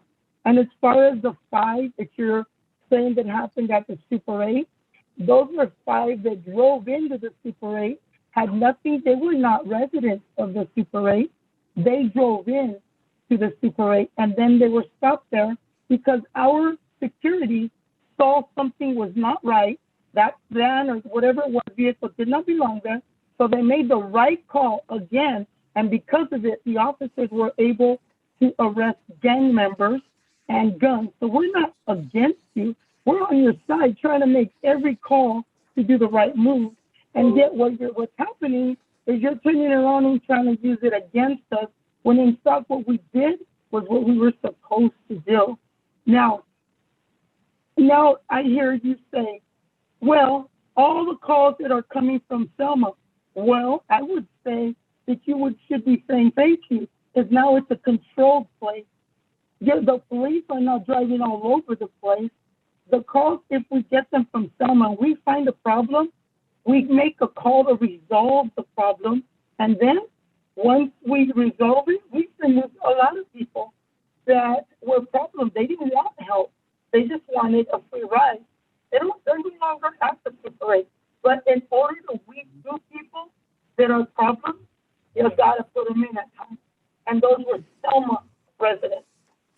So, all these false accusations or misinterpretations when I know that you have a clear understanding that those were gang members from another town. You just want to say they were from the Selma 8 so that it sounds like we're doing something wrong. We're not doing anything wrong. We abide by the book. Before I follow man's law, I follow Jesus' law. And so that calls me to be righteous and true in everything that I do. So if you were not here, you would have all these people on the street. It's not who made some of the shot callers. It happened to be that we have been serving this community since 2014, linking people without any funds, but we were recognized because we are doing what we are supposed to. We are trying to be basically your firewall. We have been your firewall. Only thing is we're getting bullets from the back end as well. But even at that, we will continue to be the firewall. Okay, guys. We were going on a presentation about teamwork. We all have control. We all have concerns, and we all have valid concerns. We also have mandates from the governor to house the homeless of COVID. And that's really how this is, because without that, these homeless would really just be out in the streets. But what we're talking about here is that this is a very difficult problem. And what are we talking about? It's going to take partnerships, and it's going to take accountability on everybody in those partnerships to make sure that we're all doing what is necessary to address the problem. But I think it's time to move on. We've talked and we talked and we talked, and we need to continue I have to one talk. thing to add, Mr. Mayor. I have one thing to add. Go ahead. I've talked with Let's keep it quick. many people about this, about long and short-term solutions. And Delpina's is an intermediate solution, and it's working right now, but it's not going to last forever. I think in terms of a long-term solution, we need a homeless shelter, and we need to get together as South County cities and either form a JPA or go through COG. But we need to build a homeless shelter with this $600 million that the governor has allocated for the homeless situation, where we can take the homeless and have counseling there and make it a low barrier center. I talked to hold on, I'm not done. I talked to the mayor of Sanger today, and he is in complete agreement that Sanger has a number of homeless and they're looking for a long-term solution. And this is something he would like to explore. And I think a lot of us city councils would like to explore. The frontline solution is PD to keep the illegal homeless encampments off. The long-term is not that. It's finding a place with counseling and help and medical to help get the homeless off the street and retrained and back to a healthy lifestyle. Thank you. Thank you, Councilman Robertson. I agree. And the city managers are already, or our surrounding cities are already having that discussion. And I think we would all agree with that. Okay, it's been a long presentation. Let's take a 5-minute break and we'll continue on with our consent calendar after that. Thank you for everyone who presented.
Ready?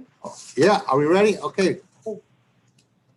We're going to reconvene. The time I have on my clock is 7:54. I'm reconvening our regular city council meeting for October 19th, 2020. And we are now moving on to our consent calendar. All items listed under the consent calendar category are considered routine.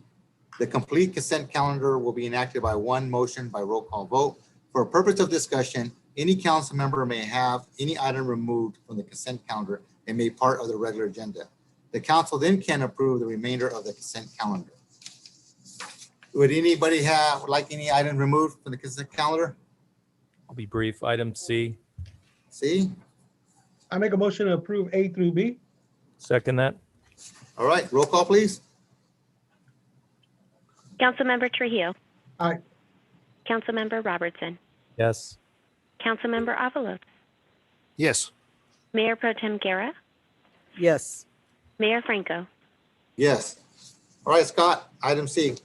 Page 37, check number 75981. California building standards fee. It's a low amount, but what is that? 930.20. The fee that we actually collect and have to revert back to the state. It's part of our building permit process. And it's reimbursed. Yeah, we collect it and it's just a pass on really. Okay. And then the 75994 Department of Conservation, the seismic fee. Same thing. Is that payable under the parks grant or is that reimbursed? No, it's actually a fee that's collected through our permit process as well. It's got to be paid out back to the state quarterly. So it's as if we're getting a permit for ourselves. No, I'm sorry. No, it is a quarterly payment fee that we have to pay back. We just collect it and we submit it back. The seismic fee. Mm-hmm. Who actually pays it? The people pulling building permits. Oh, got it. We just collect it for the state. We're a pass-through. Okay, we're just a pass-through on that. Correct. I have one. Check number, page 37, check number 76014. And it's for Heather McCoy Professional Services for $1,000. What was that for? I'll have to look that one up.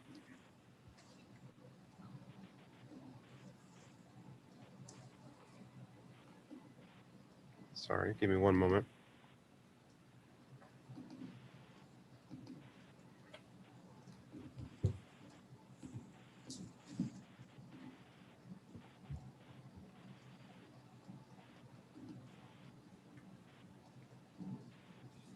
Just because sometimes when we put them into the system, it has to be by their name. This one says victim exams. So it's a special services that's utilized by PD. Yeah, victim exam is the full description it has, but it's a PD service.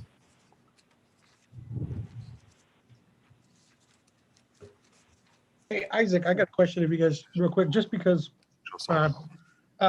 check number 76010, James G. Palmer appraisal. Does that mean that we got the appraisal back for the acreage on the park, for Rockwell Park? That's correct. Yeah. How does it look? Does it look okay? I mean, Go ahead and let Mike speak to that. Okay. Mayor Sikowski, it came out adequate. I think when we get to closed session to discuss the purchasing with the county, it'll come out, but I can say we were pleased. Oh, good. All right. Thank you. I make a motion to approve item C. I'll second.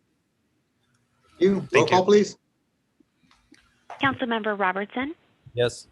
Mayor Pro Tem Guerra. Yes. Councilmember Avalos. Yes. Councilmember Trujillo. Yes. Mayor Franco. Yes. Okay. All right, there are no public hearings scheduled, so we are moving on to regular business. Agenda item 2. This is a continuing item. It's a consideration of a resolution approving a request to enter an agreement with Veneer Construction Management for the project management of our new upcoming Rockwell Park projects. Teresa? Mayor Franco, members of the City Council, I'll take the first portion of this and then answer any questions. But at the city council meeting October 5th, council requested we direct staff to meet and discuss with the developer of the Selma Grove and Veneer construction. Our city manager did make contact with the developer and discussed all the issues that were raised at the city council meeting. They did mention they were indicating and drawing up a concept for the park, and he would need about approximately 30 to 45 days to accomplish that goal. I do want to emphasize the park concept that was developed through the grant was based on community farms, and that's the property of the 28 acres that we're trying to develop our park on. Any amenities or any additions would have to come from extra funding, such as like pickleball courts or I've heard of disc golfing. Those amenities could be added to the park anywhere around the park. It's just that the grant will not cover those funds. Based on the conversation of council and with the developer, our recommendation is to discuss and provide direction to staff whether you'd like to continue this item November 16th, allowing the developer the requested amount of time to produce a concept or other direction. Again, I want to emphasize, yes. You just stated that in order for us to obey by it, we need to go by the community forums, correct? The community forums for the amenities that were listed in the park, and we did provide you a sampled concept that was part of the park. Any extra amenities or any additional work for the park is always a possibility. It's just the grant will not cover those fees. Okay. Thank you. The developer was part of that community forum, right? The developer went to one of those at Pioneer Village. I can't tell you which date, but he was there. Okay. So they're aware of what the community forums came up with. Correct. Thanks. And we do have to emphasize, I mentioned this, we will have to have, I think, 1 or 2 community forums again with the design to invite the public. So if this does proceed, however the city proceeds with development of a park, we will have to have a community forum to have input from the design. Even though the amenities are set, the community gets to have input of locations and what you want. So following the developer request, would that hinder anything or would that be okay? Based on the timeline, I think we would be okay. It's, we're going to work with the developer. Again, the MOU was signed by city council, approved. You provided them 6 months. We extended that. We met with them again. So I believe it's fair to give them a third try. This is our third attempt. So if you want to give them the 30 to 45 days, me personally, I'd like to just move forward with our 28 acres and then work with the developer through Veneer. The collaboration and development we could still do to make the connectivity between his ideas and our park. That's a great idea. Again, our 28 acres is I'm gonna shoot for the hip here. We want to be pro business and pro growth. We want to be pro developers, and we also know that I think the majority of this council has shared that we do want to work with this developer. So I think that we should give it to him for the third time and see. Hopefully, we can get him out there and get him done so we can move this.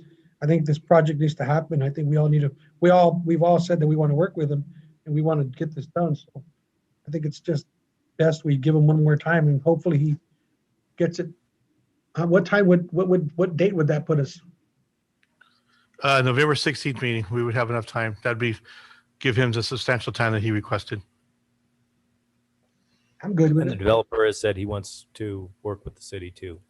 Yeah. So it's not like let's go. You made a call and he didn't return the calls. You actually spoke with him and he expressed an interest in coming up and helping with the concept to synergize with the city. Okay. Correct. Mike, yes. do you need a motion or just consensus? Or do we need? Consensus will work, Councilman, if you're just going to continue it.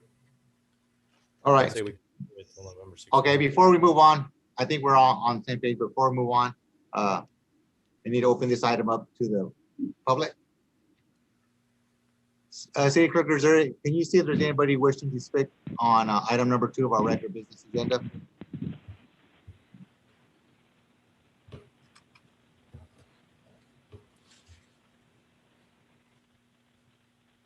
Hi, caller ending in 799.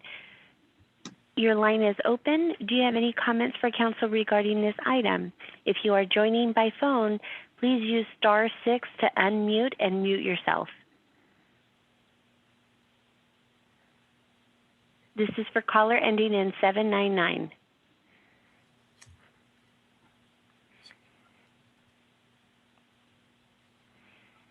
Okay, moving on. Hi, Mrs. Delgadillo. Your line is unmuted. If you are joining by phone, please use *6 to unmute and mute yourself. Your line is open. I do see your line is unmuted.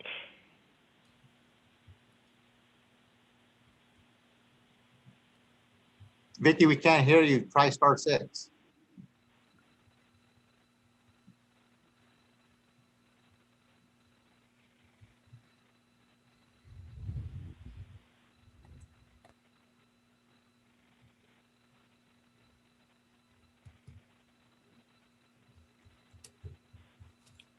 Oh, it does not work. Hello? We can hear you now. We can hear you now. Hi, for All the right. record, state your name. Yes, thank you very much. My name is Victoria Jean Delgadillo. I live at 2029 Alton Street here in Selma. I've lived at this residence for 26 years on February the 24th, 1992. Thank you. Yes.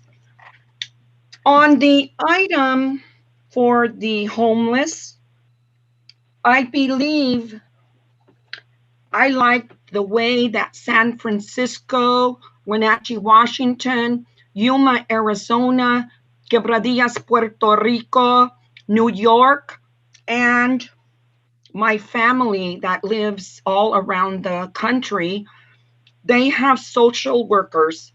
They're MSWs. They go straight to the homeless person and they triage them right on the spot. They are picked up and they are taken to the appropriate facility. A counselor comes with the MSW. 3 of my sisters are MSWs, and they have worked extensively with homeless and other disenfranchised, disadvantaged populations. And they say that the best and the most effective practices that are being done right now in the social worker field are exactly what I am describing to you. I spoke with my sister Irene, my sister Marie, and my sister Louise. They are all licensed masters in social worker. Louise was studying to be a doctor in Mexico, so she has some doctoral background also. They say that the majority of the people do very, very well because they are given baths, they are given food, and they have counseling with other people who are like them. That's the connection. That's where the success is. Because when you are homeless, you do not feel good about yourself. You have a very, very low self-esteem. And my sisters say many of them are in pain. A lot of these cities have marijuana dispensaries. These marijuana dispensaries create millions and millions and millions of dollars. The police chief told me, Chief Gomez, we can have 3 marijuana plants per person. So that means I can grow 9 marijuana plants on my property. That's a lot of marijuana for us if we need it. I think that the marijuana. Hi, Mrs. Delgadillo. I do apologize for interrupting, but your 3 minutes are up. Vicky, may I have 1 second to please, Mayor? May I please have 1 minute to finish? I'll give Vicky, let me speak. I'm going to give you 30 seconds, but you're really, or he's supposed to be speaking on on the item that we're talking about is the park management contract, which But is Mr. actually. Franco, excuse me, sir. Hold on. May I'm I gonna give you. interject, Mayor? You failed to allow us public comment on item 1. Yep. We Okay. were supposed to have public comment. You did Okay. not follow the protocol. Yes. Attorney Costanzo, is he out of order? Please tell him he is Okay. out of order. Okay. He is Vicky. not following the council rules. Vicky, you are out of order, Mayor. You are. I'm not supposed to shout. Vicky, I'm sorry. you have exceeded your. Vicky, you have exceeded your 3 minutes. Thank you for your thoughts. I'll have staff contact talking.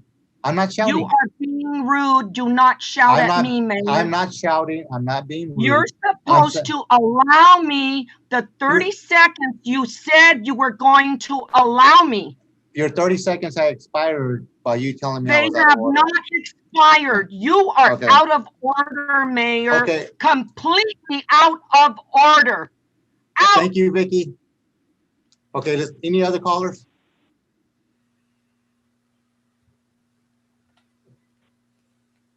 Hi, caller ending in 799. Your line is unmuted. If you are joining by a phone, please use *6 to unmute yourself. Your line is open. This is for caller ending in 799.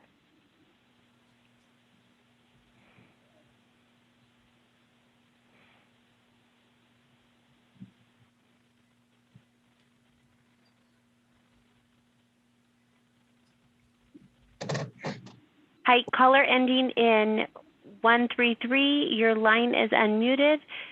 If you are joining by a telephone landline, please use *6 to unmute your line. This is for caller ending in 133. Do you have any comments for council regarding this agenda item?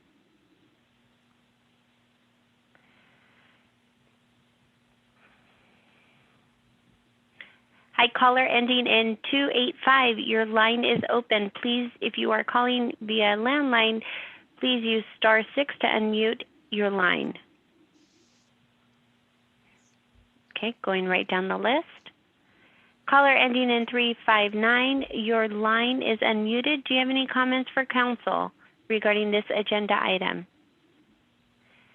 If joining by phone, please use *6 to unmute your line. Okay. Hello, I'm calling in regards to the homeless aspect here in Selma. I am barely opening up a business here in Selma. We have the corner lot where cupcakes and candy, so it's Naughty Chicks, the pretzel company. In regards to the homeless, I personally think it has risen, and why we as people have not been able to vote as far as being able to allow this, have this funding here. I mean, we as people who are actually living here or have businesses here, I had to clean up my whole front area, and I don't know how many hypodermic needles I found. And even when I walk by just to check on the building until we get the construction going on the inside, I continuously find hypodermic needles. I find people walking by. I had a hose out there to water my plants, and there it was, stolen, by people riding by on their bikes and whatnot. And it's just, I think we need more of a crackdown. And with that, facility kind of right up the street. I see people, going over there, but honestly, how strict is it? Are they running, a background check on these people? Obviously, I believe it was Miss Guerrero that stated, some of these people that have been arrested, they're not even from Selma, and I feel like there's just been an abundance amount of homeless that has been racking into our town. And as a small business owner, I'm getting that riffraff going through my area. And we're trying to beautify Selma, and I don't feel like that's really occurring. So there has to be something more than just having this temporary Band-Aid. I don't think this can go on much longer. And it does. It deters people from coming in or even coming to our businesses. All right. Thank you for sharing your concerns. Did you say caller. your name for the record? Thank you. My name is Vivian. I am the owner of Naughty Chicks here in Selma. All right.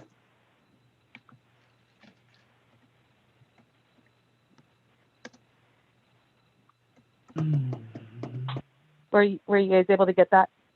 Yes, thank you. I'm sorry, your name Okay. again is? Viviana, the owner of Naughty Chicks, the pretzel company in Selma. Thank you. Mhm.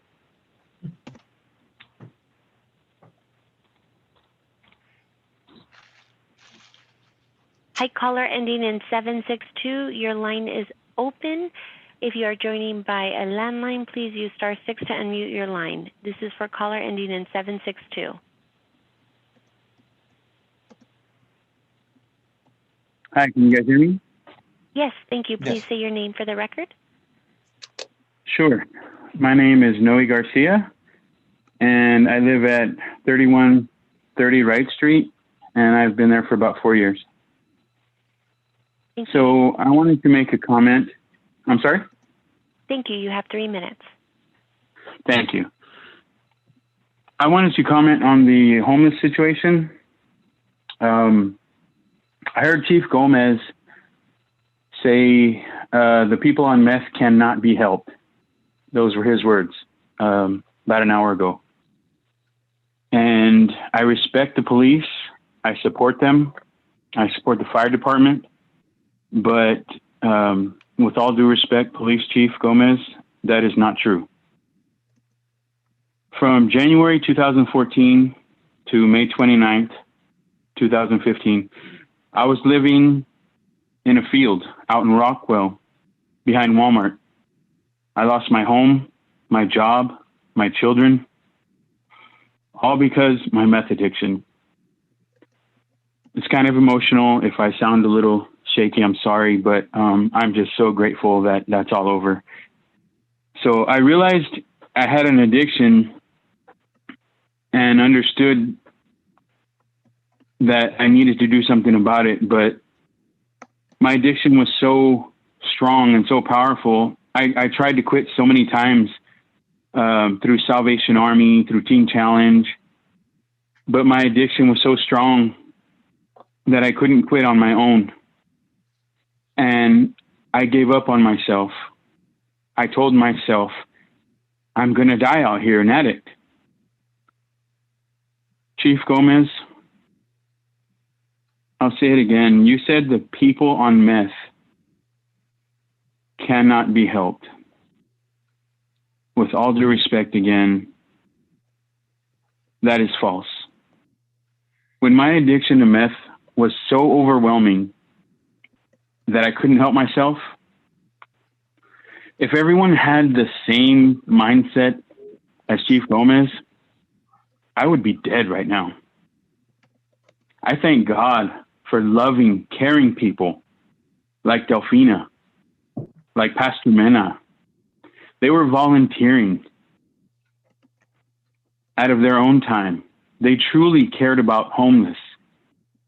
They didn't give up on me. Every time they seen me out there, they would help me. They would give me food.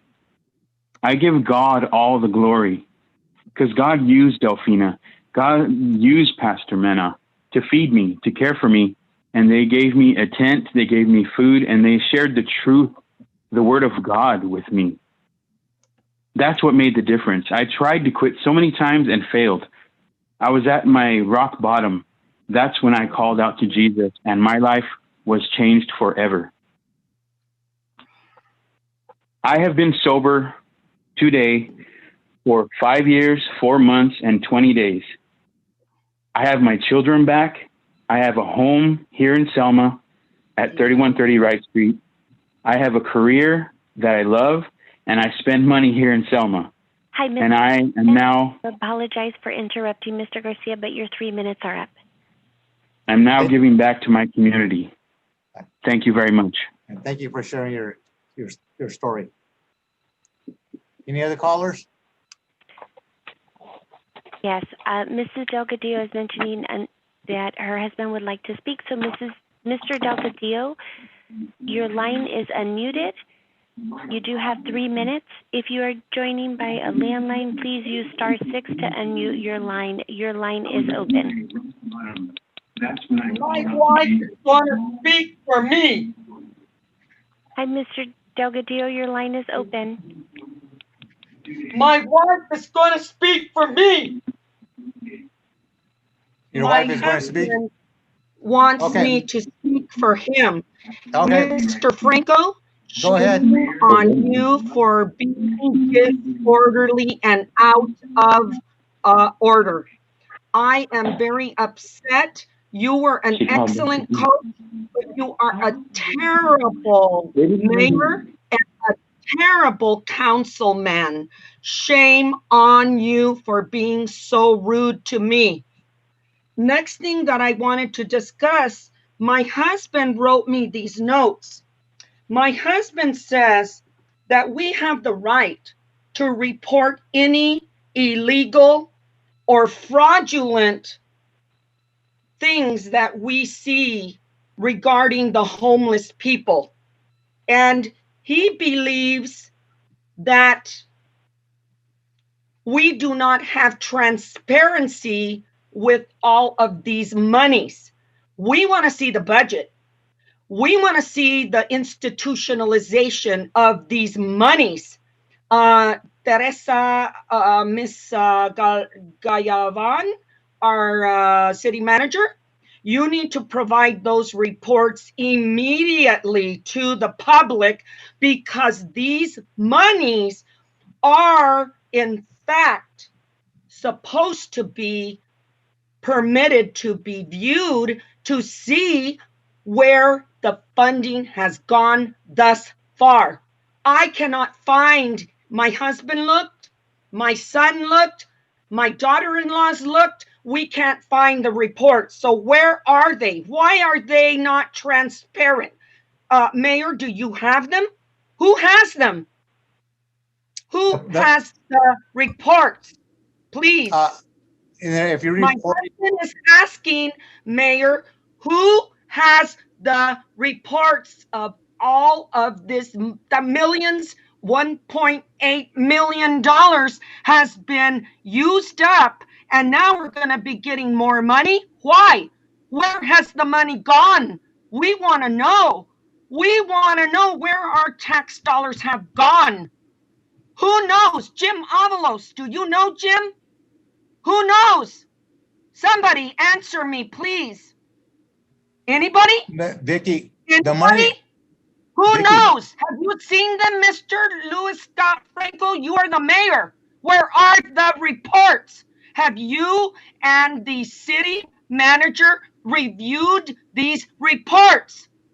Where are they? Why did they not get put on there?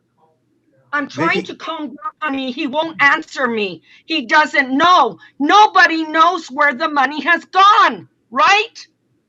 Right? Vicky, Am I correct? My husband is Vicky. asking Louis, he's standing right here waiting for you to respond to him. Okay. Where's the money? Thank you. Where Vicky. has this money gone, Mr. Franco? Has somebody pocketed it? Mrs. Delgadillo, I apologize for interrupting. Your 3 minutes are up. Shame, Delgadillo? shame on you guys Hey, for can I speak not again? Okay, Mrs. properly. Delgadillo, I do apologize for Shame on interrupting. you guys.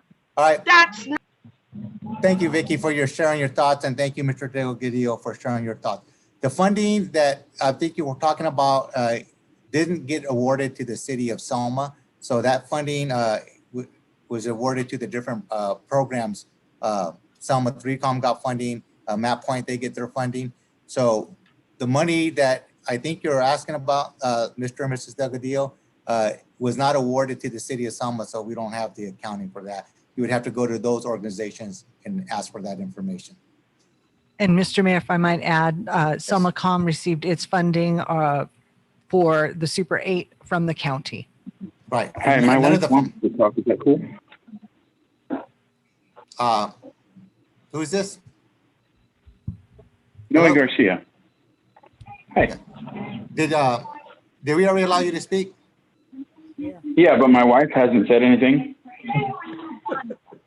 Yeah, you know what? We got to be fair. Vicky, right? Go ahead. Yeah, I right. thought You're you right. me too. You're absolutely right. We got to be fair. Go Thank ahead. you very much. You are speaking. You are speaking. Thank you. Hello. My name is Brandy Garcia, and I am a tax-paying resident of Selma, California. My address is 3130 Wright Street.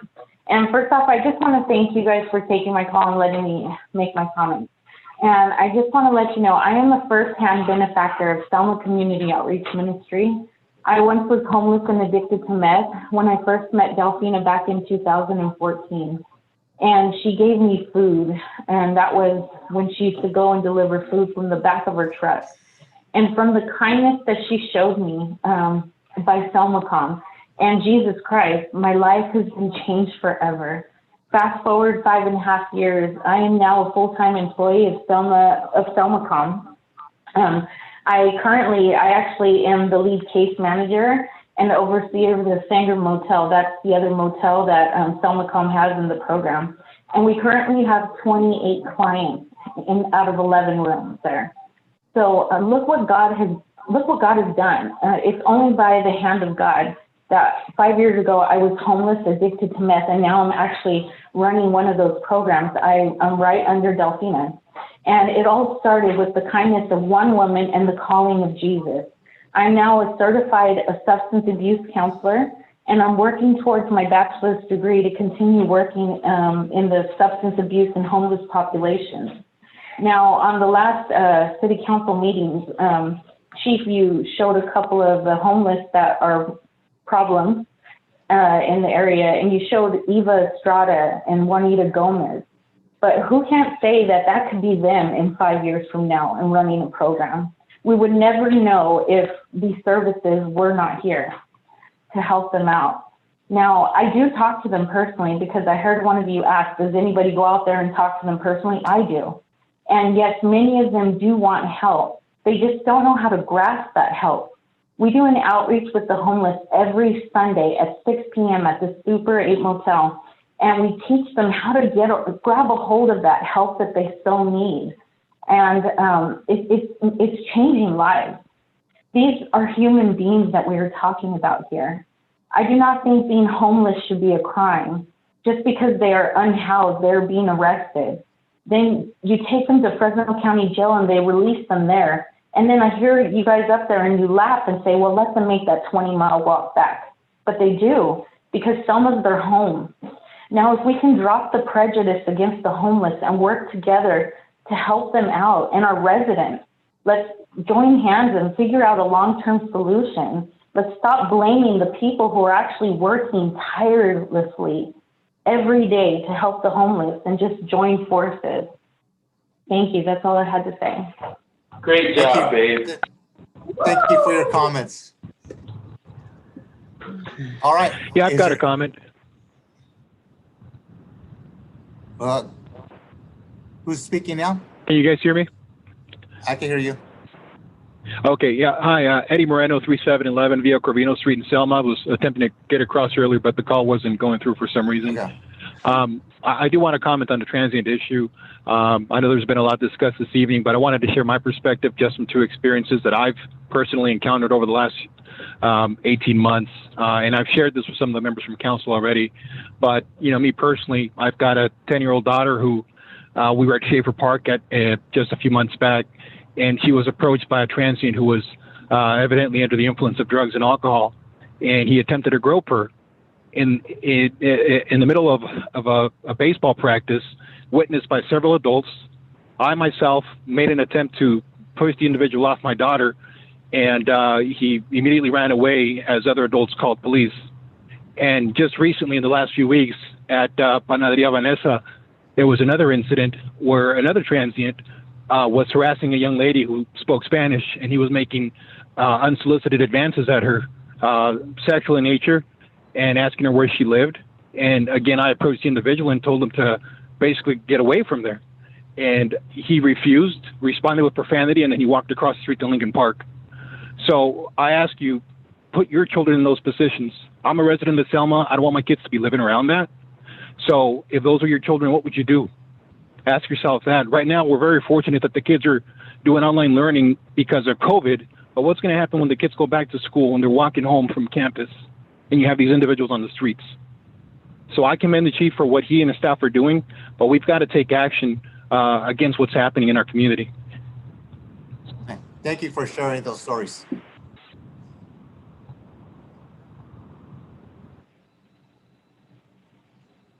City Clerk, do we have any other callers?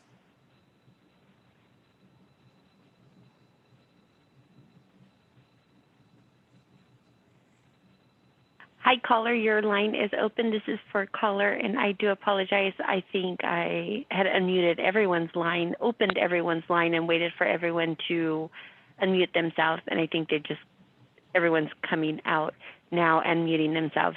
So this is just to confirm. Is there any other lines that have not spoken at this time that are open? Mine's open. 713. Hi. Did you have any comments, and have you already? I haven't spoken yet. Yes, I do want to make a comment. My name is Angela Hernandez. I wanted to speak on the homeless topic.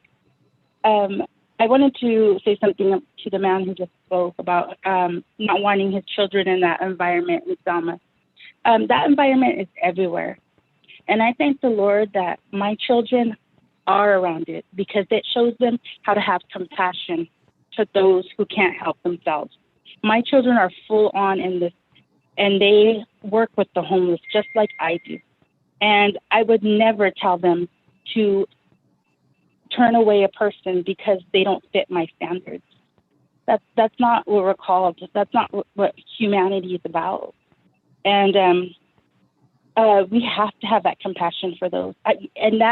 Those people that did that to your daughter, I'm so sorry that happened to her, but that could be anybody. That could be a man that lives in a big mansion and a man that lives in a apartment. It doesn't have to just be a homeless person. And you can't blame every crime on a homeless person. And so I also wanted to refer to the child who was not from Selma and whose parents got arrested for abusing him. If it hadn't been, I'm a case manager for the Selma Super 8. If it hadn't been for me noticing what was going on with this child and bringing it to Delphina's attention, and as a group working to get this child saved, that child would be probably dead or hurt or almost on his deathbed or continue to be tortured because he was not just beaten, he was tortured. We called Selma Police Department and they did not do anything about it the first time. It was the same officer who showed up a week prior to that when we had a threat made against one of our security who told us that he didn't have time for this. Why? Was it because it was a Super 8? But we need to see these people as what they are, and that's people. Their lives, they matter. They have been dealt a hard life, some of them. It's not by choice most of the time that you become homeless. I know I was one of those who was homeless. You said about having them go into drug counseling. Well, we had a homeless person come to us, and we established him into a Christian recovery program. He's been there 9 months, clean and sober, and he comes every Friday with this Christian recovery group to come and serve the community of Selma. He is giving back. When we go into those hotels, we are making sure that they're learning how to be an adult. We will make them responsible for the cleaning of their rooms, the cleaning of their surroundings. They are learning how to care about themselves and who God has created them to be. You know, they sometimes complain and say, well, you treat us like children. It's hard, why are you giving us these rules? Well, because when you're ready and we house you, guess what? You're going to have to follow the leash. You're going to have to follow the rules. You can't just do what you want to do. And so we're establishing this with them. We're helping them to be an adult. And so before we just cast them aside, we have to remember it takes time for good things to mature. We barely started this program. Hi, caller. Yes, can I just say my last sentence? I don't have We just got Mayor Franco. 5 seconds. Mayor Franco, can I say? Okay. All I want to say is we have to have the time to show the results. We can't just judge on such a short time. That's all I have to say. Thank you, everyone, for sharing their thoughts. City Clerk, is there anyone else who wishes to speak? So we've taken comments, Mayor Franco, we've taken comments on the presentation, but we have not taken any comments on agenda item number 2. Yeah. Right. Well, that's what we're We, doing now. we So we're- actually opened that up for comment on agenda item number 2, Mr. Mayor. Everybody wanted comments on the presentation, and being there was a presentation, it slipped my mind to open it, so I allowed everyone to speak on it now. So they had a opportunity to comment on either item. Any emails? We do not have any emails. Oh, I do Okay. apologize. We have one email. And I believe Mr. Edgar Moreno did speak on the item already. So Okay. no other emails. All right. With that, I'm gonna close the public comment section on item number 2 and bring it back to council. And I believe we were in consensus to give the developer an opportunity to work with our staff one more time to get a tentative plan. I believe the consensus, Mr. Mayor, was to continue this item to your November 16th meeting. Okay. All right. So with that, council, we're good with that, guys? Yep, that's good. Okay. Okay. Yep, we're good. We're good. All right. With that, we're on item number 3. Consideration and necessary action on a resolution approving and authorizing the execution of a development agreement with the Highland Rose CLP for development of Caliber Collision.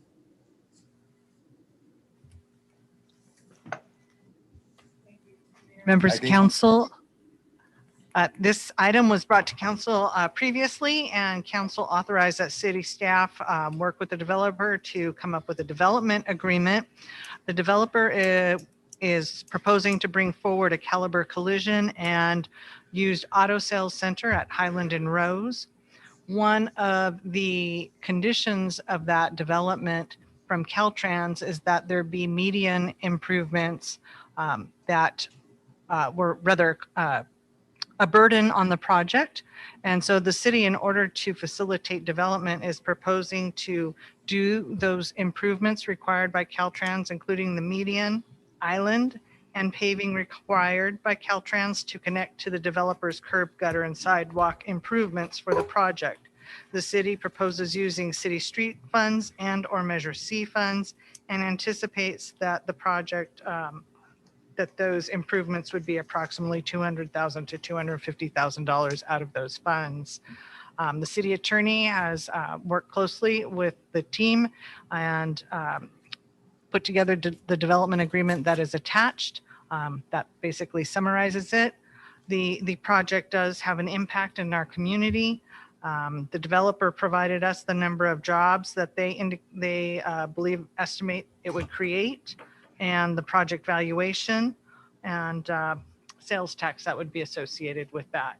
I think we did some looking at with our consultants on those numbers as well. It must be, I imagine they are also including construction jobs in that job creation total.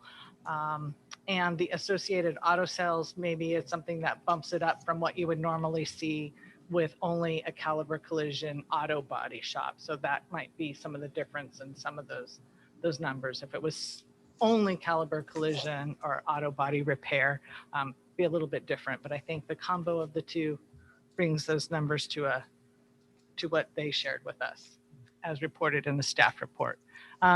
City Attorney, did you want to go into any more detail on the development I agreement? just wanted to point out there was a typographical error in the development agreement that is in your packet that has since been corrected, and the corrected version is now been signed by the developer. Okay.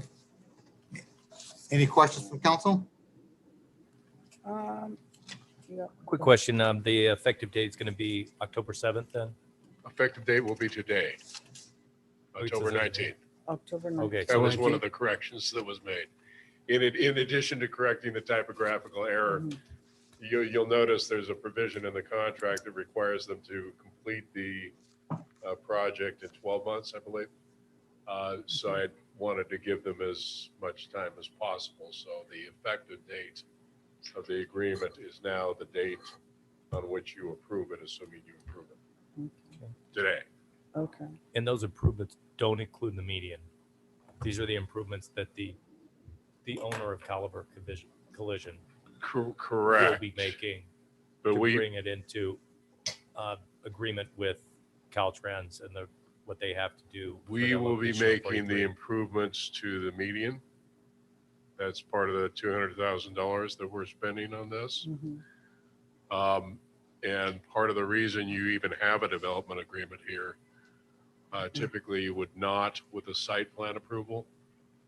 The primary reason you have that here is because the city has agreed to do those street improvements that would otherwise be required of the developer. So the developer could make these improvements, curb and gutter and sidewalk within 12 months, open their facility, and the city could still be working towards that median.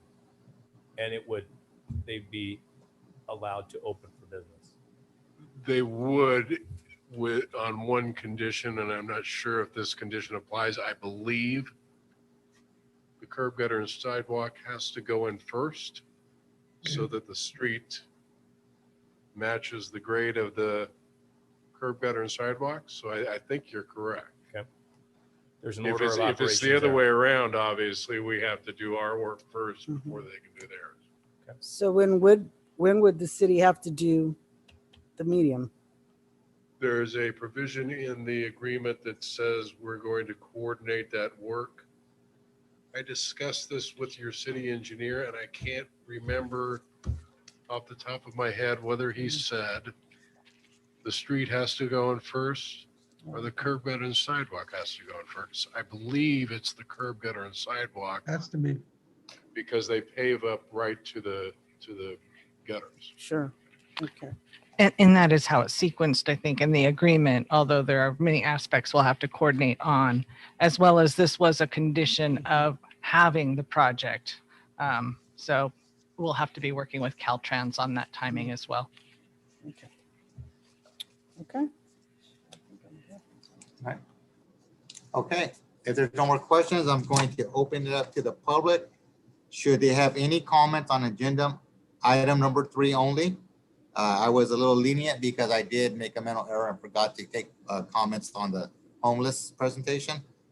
So we are now taking comments for agenda item number 3 on the public.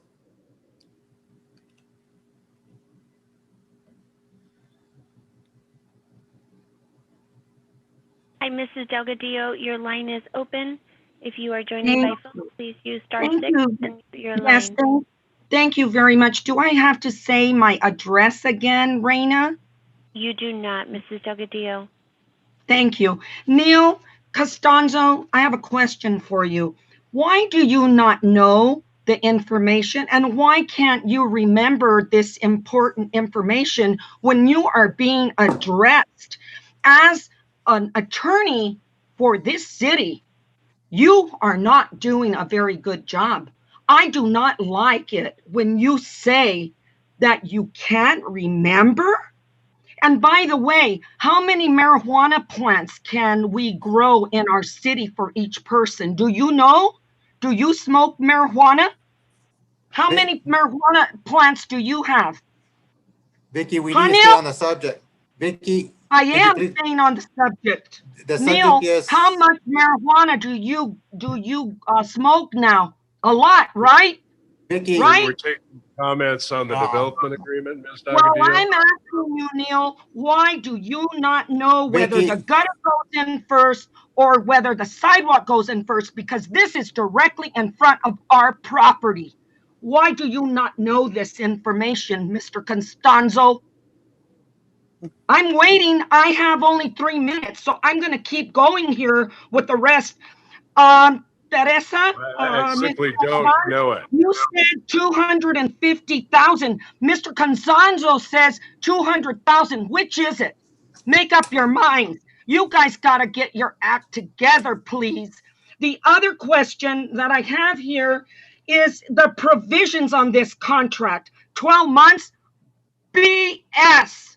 Because my mother-in-law and father-in-law, he's dead now. He died a year ago. You people are wrong. You know how long it took Dwight Nelson, and you know how long that auto mall took? You guys are wrong.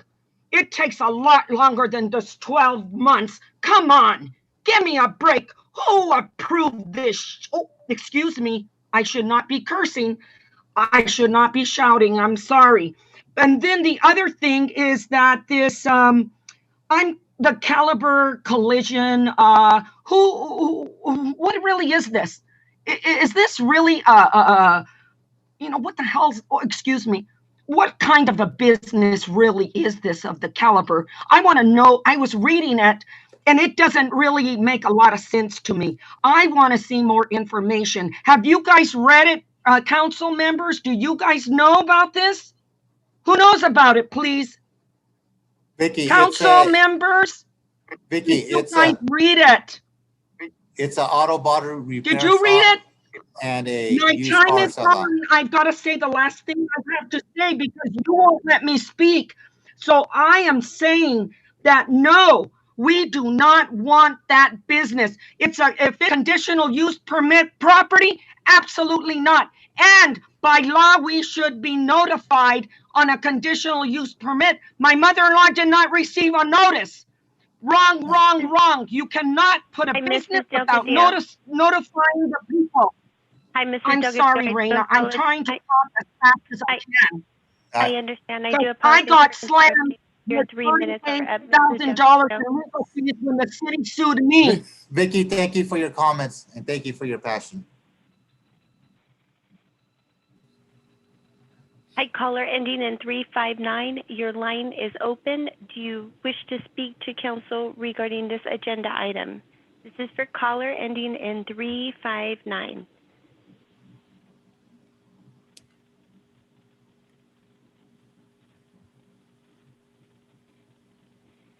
If you're joining by phone, please use *6 to unmute.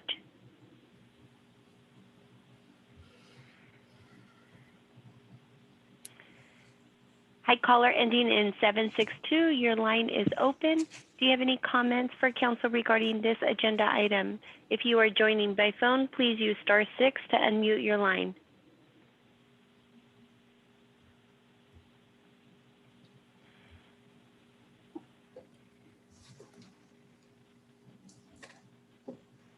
Mayor Franco, we do not have any emails regarding this agenda item, nor do we have the other two callers wishing to speak regarding this item. Thank you. With that, I will close public comment portion and I will take it back to council. And unless we have any further questions and stuff, I look for a motion. I'll make a motion to approve. I'll second. Okay, roll call, please. Councilmember Avalos? Aye. Councilmember Trujillo? Aye. Councilmember Robertson? Yes. Mayor Pro Tem Guerra? Yes. Mayor Franco? Yes. Okay. Last item on our agenda, regular business. Consideration and necessary action approving final map and approving and authorizing execution of track 5303 phase 3 subdivision agreement. Mayor, members of the council, it's difficult to believe this, but the tentative map on this particular subdivision was approved in 2004. And over the last 16 years, in what is a very large subdivision, they've been doing this in phases. This is the third phase, and I believe probably the last phase of this subdivision, 37 lots. And what is before you tonight is simply approval of a final map, which the engineer has certified conforms to the tentative map, so that there's really no discretion involved there. You're also being asked to approve a standard subdivision agreement because the subdivider is installing streets, curbs and gutters and things that will be dedicated to the city.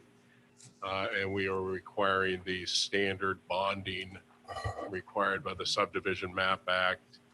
And we're requiring him to hold the proper insurance and to do all the improvements according to city standards all within a set period of time, which is 12 months. Which is 12 months? 12 months. Okay. That's subject to an extension to be granted by the Community Development Department, though. Do we have any idea of what the impact and development fees are per home for this next phase? A schedule of the impact fees, I don't have it in front of me. I can look it up. Maybe you could send it. Send it to you. Forward it to us. Certainly. And do they change per phase? Or are they locked in? They're not locked in. They actually has a CPI that goes each year that is increased. Okay. So. Yeah, if you could just email it this week sometime. Yeah, not a problem. Thank you. And then the recreation center, is that envisioned as a particular square footage, or will it be the same square footage as the homes? It is not same square footage, I believe, of the homes. We do have the developer on the line. Maybe I can ask him that question. Justin Hart. Hi, members of the council. Can you hear me? Yes, you can. Hi, thank you. Thank you for your time. Yes, it'll be approximately 1,200 square feet, the rec center. Okay. And that'll be like Justin, that'll be like thanks for joining us. That'll be like a meeting room? Yes, correct. Okay, like a community room where you can have meetings and recreation, that kind of thing? Yes, correct. An on-site meeting room with a manager's office. Nice.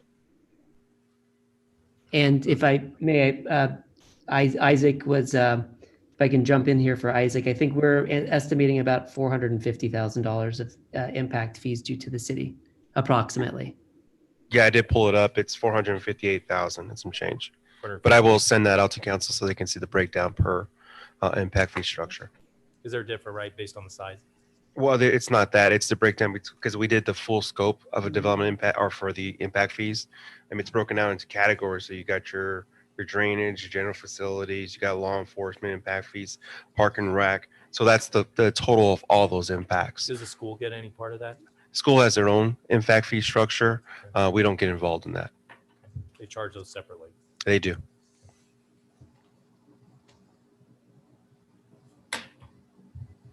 Okay, if there's no more questions. Justin, I have a question for Justin. Let me ask you, in that phase, how many homes total is it going to be with all three phases? Bear with me for 1 second. Let me get my calculator out here. Approximately 150.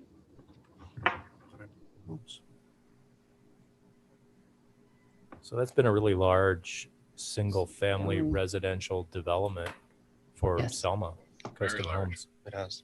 Thank you. Tract homes. Okay. So with that, we are going to open it up to the public if they have any comments on regular business agenda item number 4.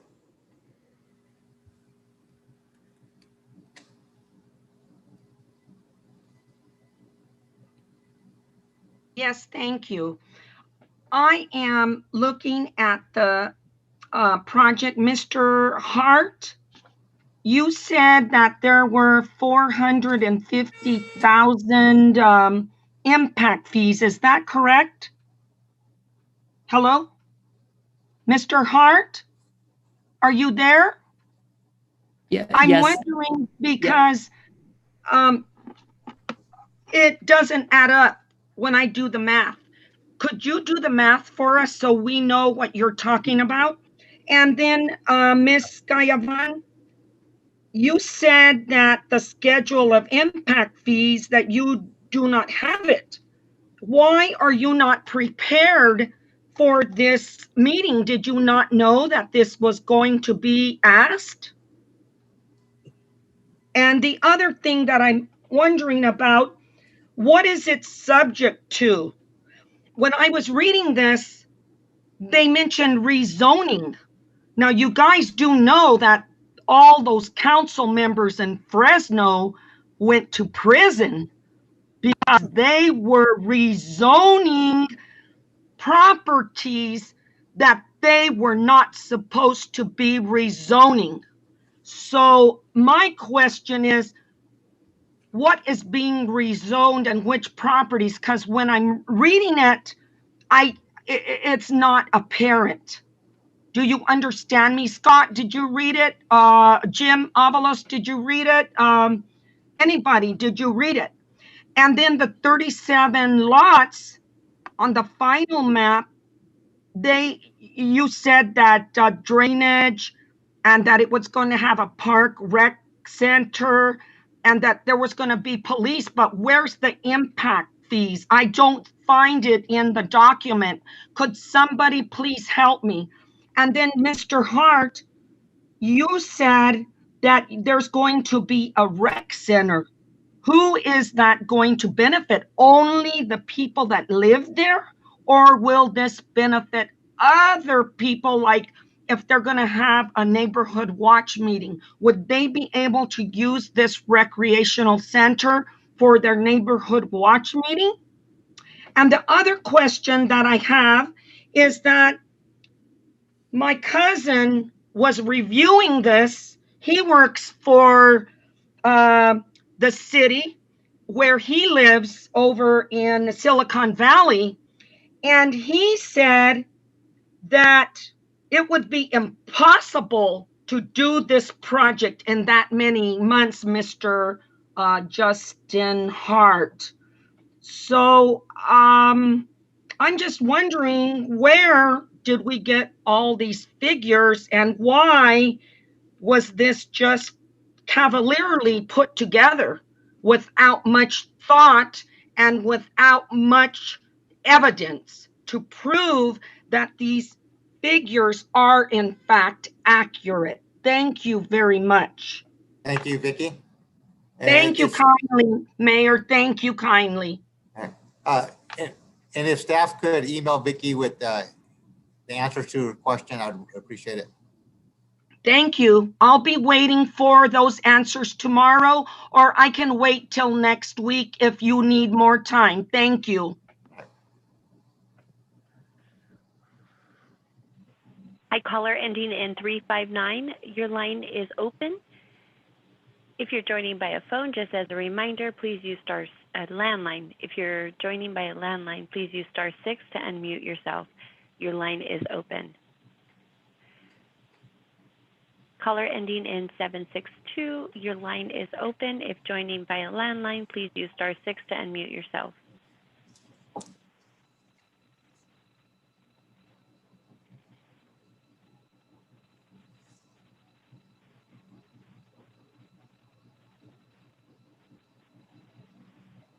Mayor Franco, we do not have any emails regarding this agenda item. Okay. With that, I will close the public comment portion on this agenda item. Bring it back to council. Unless we have any of the comments, request a motion. I make a motion to adopt a resolution approving final map track 505303. Okay, roll call, please.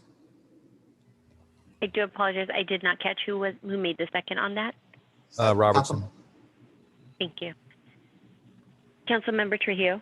Yes. Councilmember Robertson? Yes. Councilmember Avalos? Yes. Mayor Pro Tem Guerra? Yes. Mayor Franco? Yes. Okay. Departmental reports, city manager. Thank you, Mr. Mayor, members of council. Along with the assistant city manager and city attorney, we met with Waste Management to discuss a new rate formula they would like the city to adopt and options for cleanup events, including curbside pickups or vouchers. Waste Management is going to analyze the different options and present us with the cost and considerations. We did this morning receive some information on the new rate formula they want us to review. We are still anticipating additional information on the curbside pickups or vouchers. The Fresno Council of Governments met to discuss a number of items on their agenda, and an important information item was that the High-Speed Rail Authority has requested to repurpose $24.5 million in Measure C funding from a heavy maintenance facility to a high-speed rail campus. The Council of Governments will be discussing this as information only this month and plans to bring the agenda item forward for action after the first of the year. Information is forthcoming from the EDC as to the difference in the economic impacts of those two facilities, and also considerations of potentially repurposing a certain amount for the campus and then holding aside an additional amount for the high-speed rail heavy maintenance facility. So there's some different options that will be discussed over the next few months. County Supervisor Buddy Mendez has selected Selma along with Coalinga to host as host cities for his district's distribution of masks and sanitizers provided by the state. So city staff is currently working with our partners to determine the most effective way to ensure that the PPE that is being donated is distributed to the different cities in the district. And it's a lot of hand sanitizer and masks that will be going out throughout his district. So that's a good thing for our communities. The city will once again start allowing yard sale permits to be issued, and that started today. Thank you. Thank you, City Manager. City Attorney? Nothing to report, Mr. Mayor. Thank you. Assistant City Manager Moreno? Yeah, thank you, Mayor. Just 2 items to update you on. We have submitted our first application to FEMA for reimbursement of COVID expenditures. If you remember that FEMA will be reimbursing up to 75% of some of those allowable expenditures. So we are working through that process. They have given us back some preliminary comments where they're looking for some further descriptions. So we are submitting that back, but we are working through that process. It is just expenditures from the period of March through August. So we will be making further submittals at a later date, but I thought at this point in time, it'd be nice to submit the first application to kind of get our feet wet with what that process looks like so we can continue to move forward. The next update I'd like to give is on the Huntsman project. We are working through the application process at PG&E. They now have it in engineering. So we are getting that finalized and should be able to get a bid to bid pretty soon here. It's not a big packet for PG&E. It's only 2 street lights. So I'm hoping to get through that process a little faster, but we'll keep you updated so that we can get it out to bid. Thank you. Thank you. Public Works?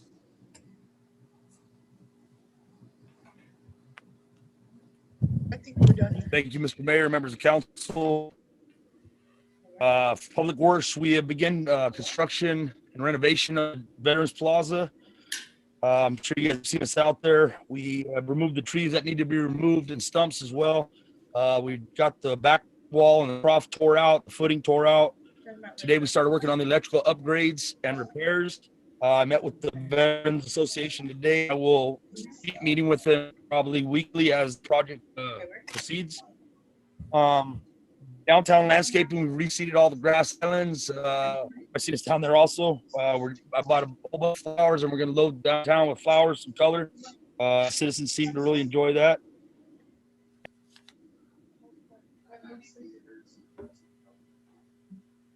All right, thank you, Shane. Fire Chief. Thank you, Mayor, members of council. I think some of you probably attended the fundraiser over at Java Express over the weekend. Isaac helped kind of put Eli and myself together. I wasn't aware of this, but he is a volunteer firefighter up in the Pine Ridge community, and they were real heavily affected by the creek fire. Pine Ridge is, if you're not familiar, is right below the Cressman area, which our apparatus was involved in trying to protect that area early in the incident. And fire came down through there real quick. And a number of the volunteer firefighters, I believe he told me 21 out of 23 all lost their homes up there. They also lost a lot of their storage, a lot of their equipment, several apparatus, as they were trying to do their jobs and help fight that fire. Thanks to Isaac, we got together and was able to donate some old equipment that we had on hand that had been surplus, some structure firefighting gear to them that hopefully it will help them out as they try to rebuild. So most of our staff are back.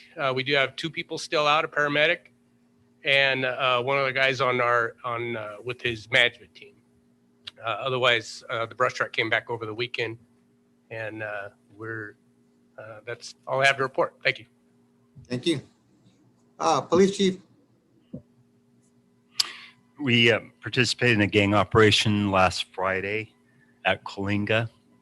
Had a lot of shootings and a murder in September, all gang related. Sent 2 officers on that. Friday night, I'm at home about 9 p.m. watching Love After Lockup. I get a text from the Coalinga police chief, and of course I'm thinking the worst, like, oh no, what did they do? Just send them home, whatever they did. And what happened is one of the officers, our officers, was searching a attic for a suspect, and he fell through the ceiling. But fortunately, he didn't get hurt, so it was all it ended up being okay.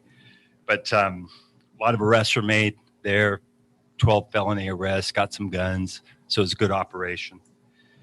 And then the last thing I have is we opened up a sergeant exam Friday. It will close for applications on October 30th, and we're looking to test in the mid-November. So that's a good thing, really good. And that is all I have. Thank you, Chief. You're welcome. Mr. Kirshner, Recreation Department. Yeah, I sent you out the 4th round of the Parks Recreation Prop 68 grants coming up. And our first community forum will be this Thursday at 5:30. And we'll take in the same format as we did with our previous grant. We're looking at Peter Ringo Park to make some upgrades and see what the community feels. So there's several projects there. And obviously our odds are very minimal that we get the grant since we got one, but you might as well put your hat in and see what happens. So we'll be working on that with the community. So spread the word. We'll have 5 of those. And I sent them out Friday to each of you. Thank you. Okay, with that, we'll move on to our council reports. Jim, always start with you. Yeah. Okay. I'd like to thank the staff that helped out with the March for Jesus. The fire department was there, and the police, and our staff here, Patrice and Isaac, and also Public Works for putting the barricades up and tearing them down very fast. I think them very nice, and I also like to thank the people that work for the city. They're hardworking people. They're multitask, and the council as well, doing our job up here, making decisions and policies, directions for the help us, our city, ourselves. And there's an old saying is when you talk about Buddy giving masks and all that, sanitizer and stuff like that, I don't mind because I'm a part of that. I did that too as well in the group, but especially now in the winter time right now, we don't know where direction this pandemic's going to go. And as an old saying, it's best to be safe than sorry, in life, so I think we'll get past this, but the idea is be smart and be safe.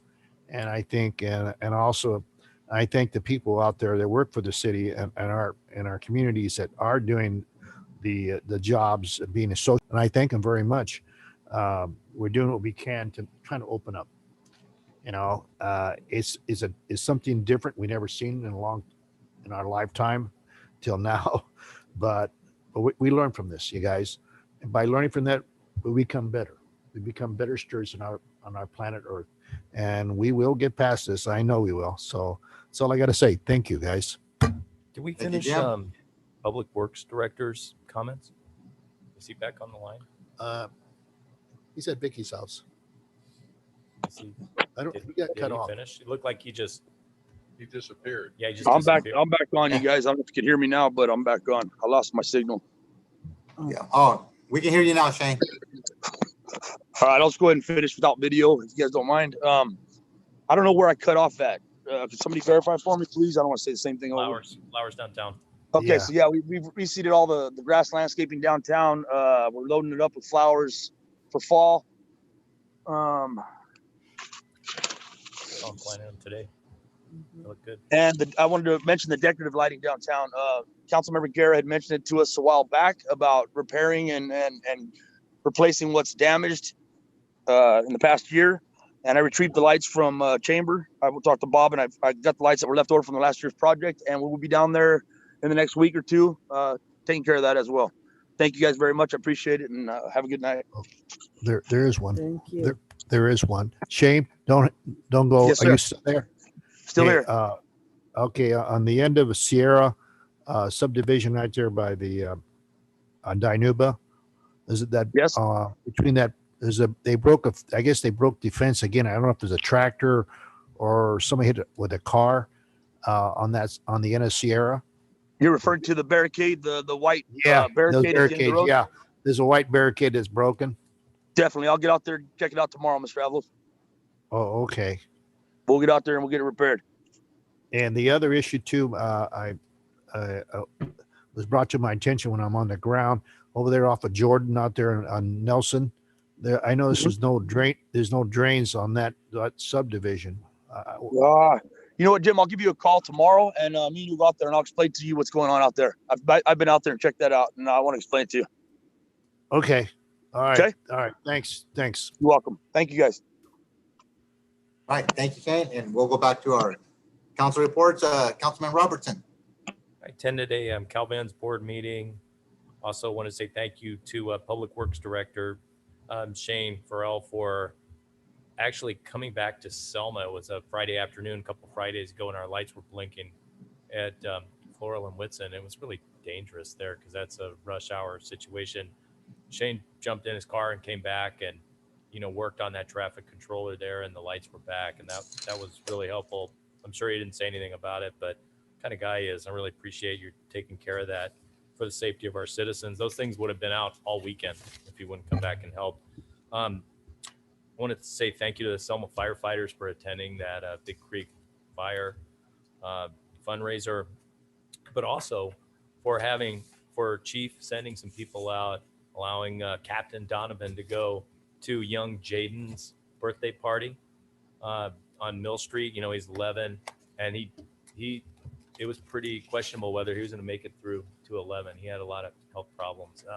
Really saw his eyes light up, when he got to see the firefighters and talk to his heroes. So that was really nice. Appreciated you guys doing that too. You get appreciated for, the great work that you do fighting fires, but you do so much more too. And that community outreach was awesome. Thank you.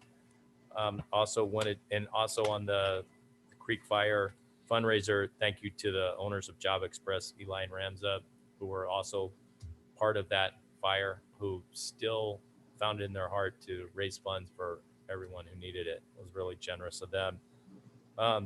Also want to say thank you to my fellow veterans for coming out to Lincoln Park to celebrate another step forward with those planters going down and then having them installed again. There's a lot of excitement building, not just in the community of Selma, but also in the veteran community for this. And I think that's really going to make our town pop, along with the flowers as well that Public Works Director is bringing. Change Boys and Girls Club. The opening has changed to November 9th. It was going to be this week, but it's changed to November 9th now to bring the older and the younger kids back.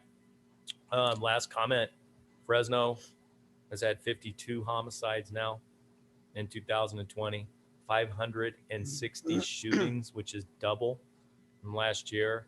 So I think we have to thank our law enforcement for the extra presence on the streets, that we haven't had those incidents in Selma, that our crime has been down. We need to remember that. But that's not due to magic or wishful thinking. That's due to more officers on the street and a very proactive approach by our police chief and our police department. And the citizens recognize it, and the citizens appreciate our city management and our city first responders very much. We really have to have that message known that this no bail system is not helping. That is one of the factors that I hear over and over for this increase in crime.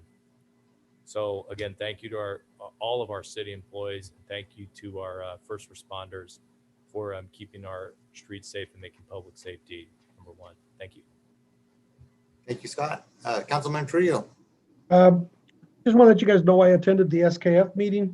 Something really good there. We we approved the televised budget, which all cities will. Selma's got a pretty good chunk there. That's really important for our infrastructure. Really good company, really good reputable company will be out there starting it. We approved it, so we'll be televising all the sewer lines and checking the infrastructure in our community. That's very important. Did the Walk for Jesus? It was good. It was good, and I congratulate the people that did it. And last, I'd like to just thank all the staff for all the hard work they've been doing. But I want to say something. I know that we are politically minded as individuals, but I really want to come out and say something. I want to thank you, Neil, for being patient today's meeting. We as council members can argue with each other and yell at each other and be disrespectful, but when I stand here and I represent the community in a whole, and you are my staff, and Neil, I commend you for being patient, being honorable, and I commend all my other staff that was attacked today.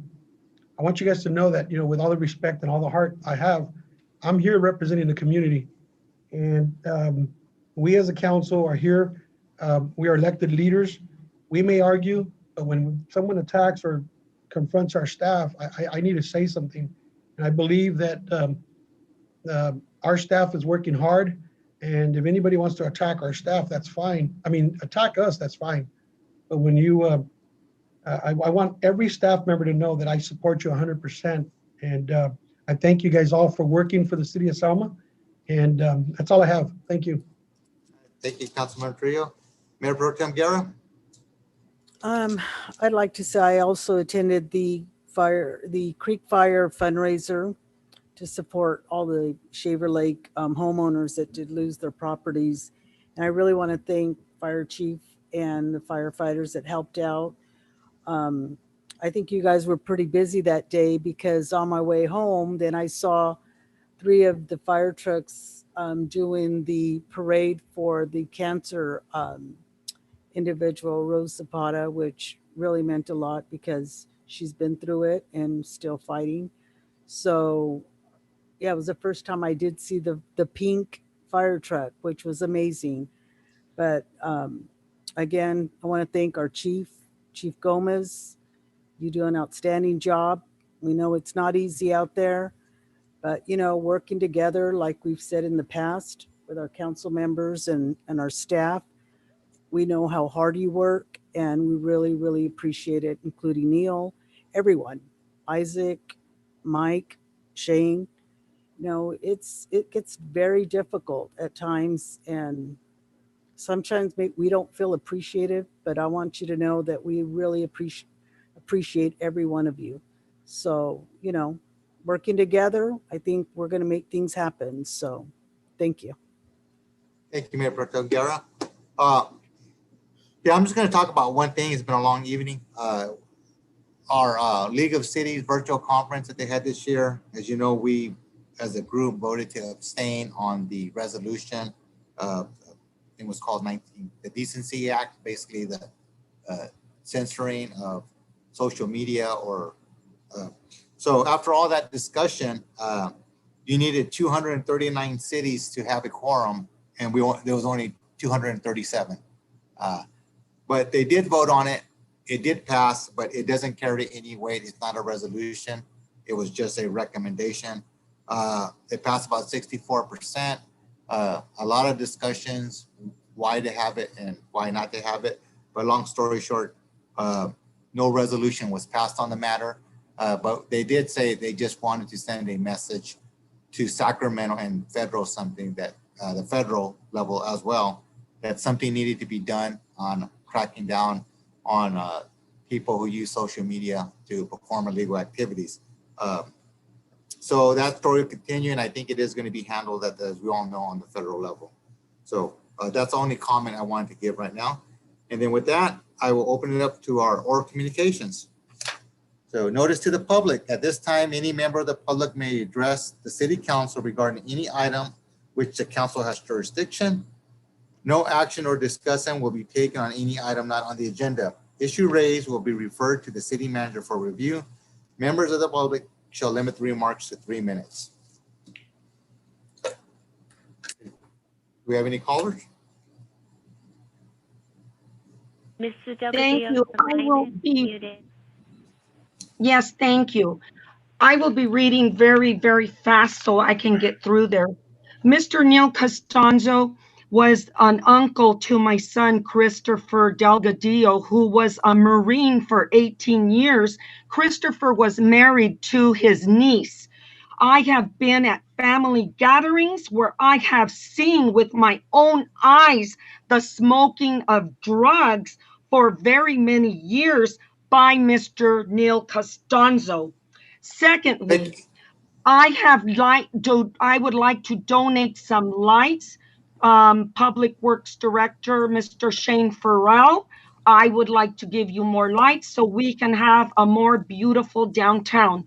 Secondly, I would like to clean the weeds over by my student store, which will have the dedication of the mural. I'm surprised nobody mentioned it. I am very proud that finally the Mexicans are going to shine in our town. Isn't that wonderful, you guys?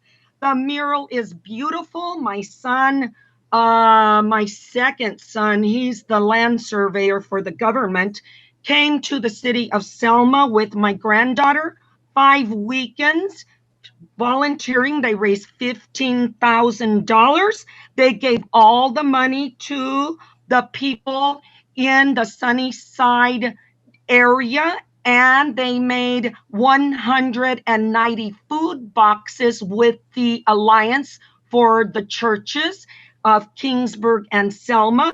And they went to the barrio, and the Selma barrio children received all those wonderful, wonderful treats, goods, foods, perishables, drinks. My son got thousands of dollars of donations with the help. Thank you, everyone, for helping him in Selma. Thank you, Council, for your donations. Number 4, the wells, PG&E, they were capped. There's 2 wells there. All of that poison from the chemicals went directly to Schaefer Park. I told my son not to take my granddaughter near the area where all of the contamination went to. The 4th item, the plumbagos are beautiful plants. They're blue. They're about $18 each. They get large, 11 by 12 feet. They would look beautiful right there at the Veterans Memorial. Thursday, Alton Street Neighborhood Watch meeting. We'll have our meeting at 7 o'clock. And the last thing, we had to report illegal fraudulent election activity by Miss Beverly Chow. A crime that she committed is illegal. She was recorded by my family's recorders. She was assigning people to vote that were not citizens openly. And we filed a complaint with the voter of Bill of Rights. We contacted the www.soscalifornia.gov, and my son called. Thank you, Vicky. I apologize for interrupting, but your 3 minutes are up, Mrs. Delgadillo. Can I finish, please? May I finish? We called by phone, and they are investigating. We sent them all the videos where she is saying that she is going to mark them legal citizens, even though they are not citizens. They're not supposed to vote. Thank you. you. Thank you, Vicky. Thank you. You're welcome. Hi, caller ending in 359. Your line is open. If joining by a phone, please use a landline phone. Please use *6 to unmute your line. This is for caller ending in 359. Your line is open. I do see that you are still on the line.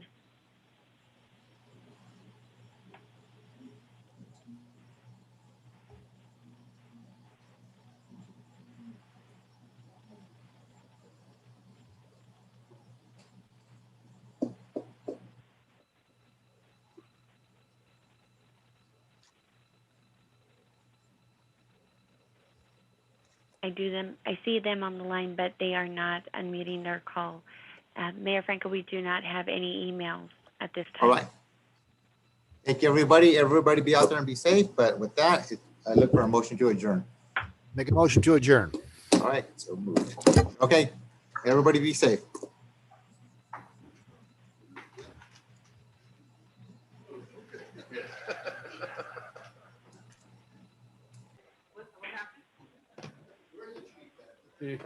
He's teasing me. He's gonna have to drive me home, Jim.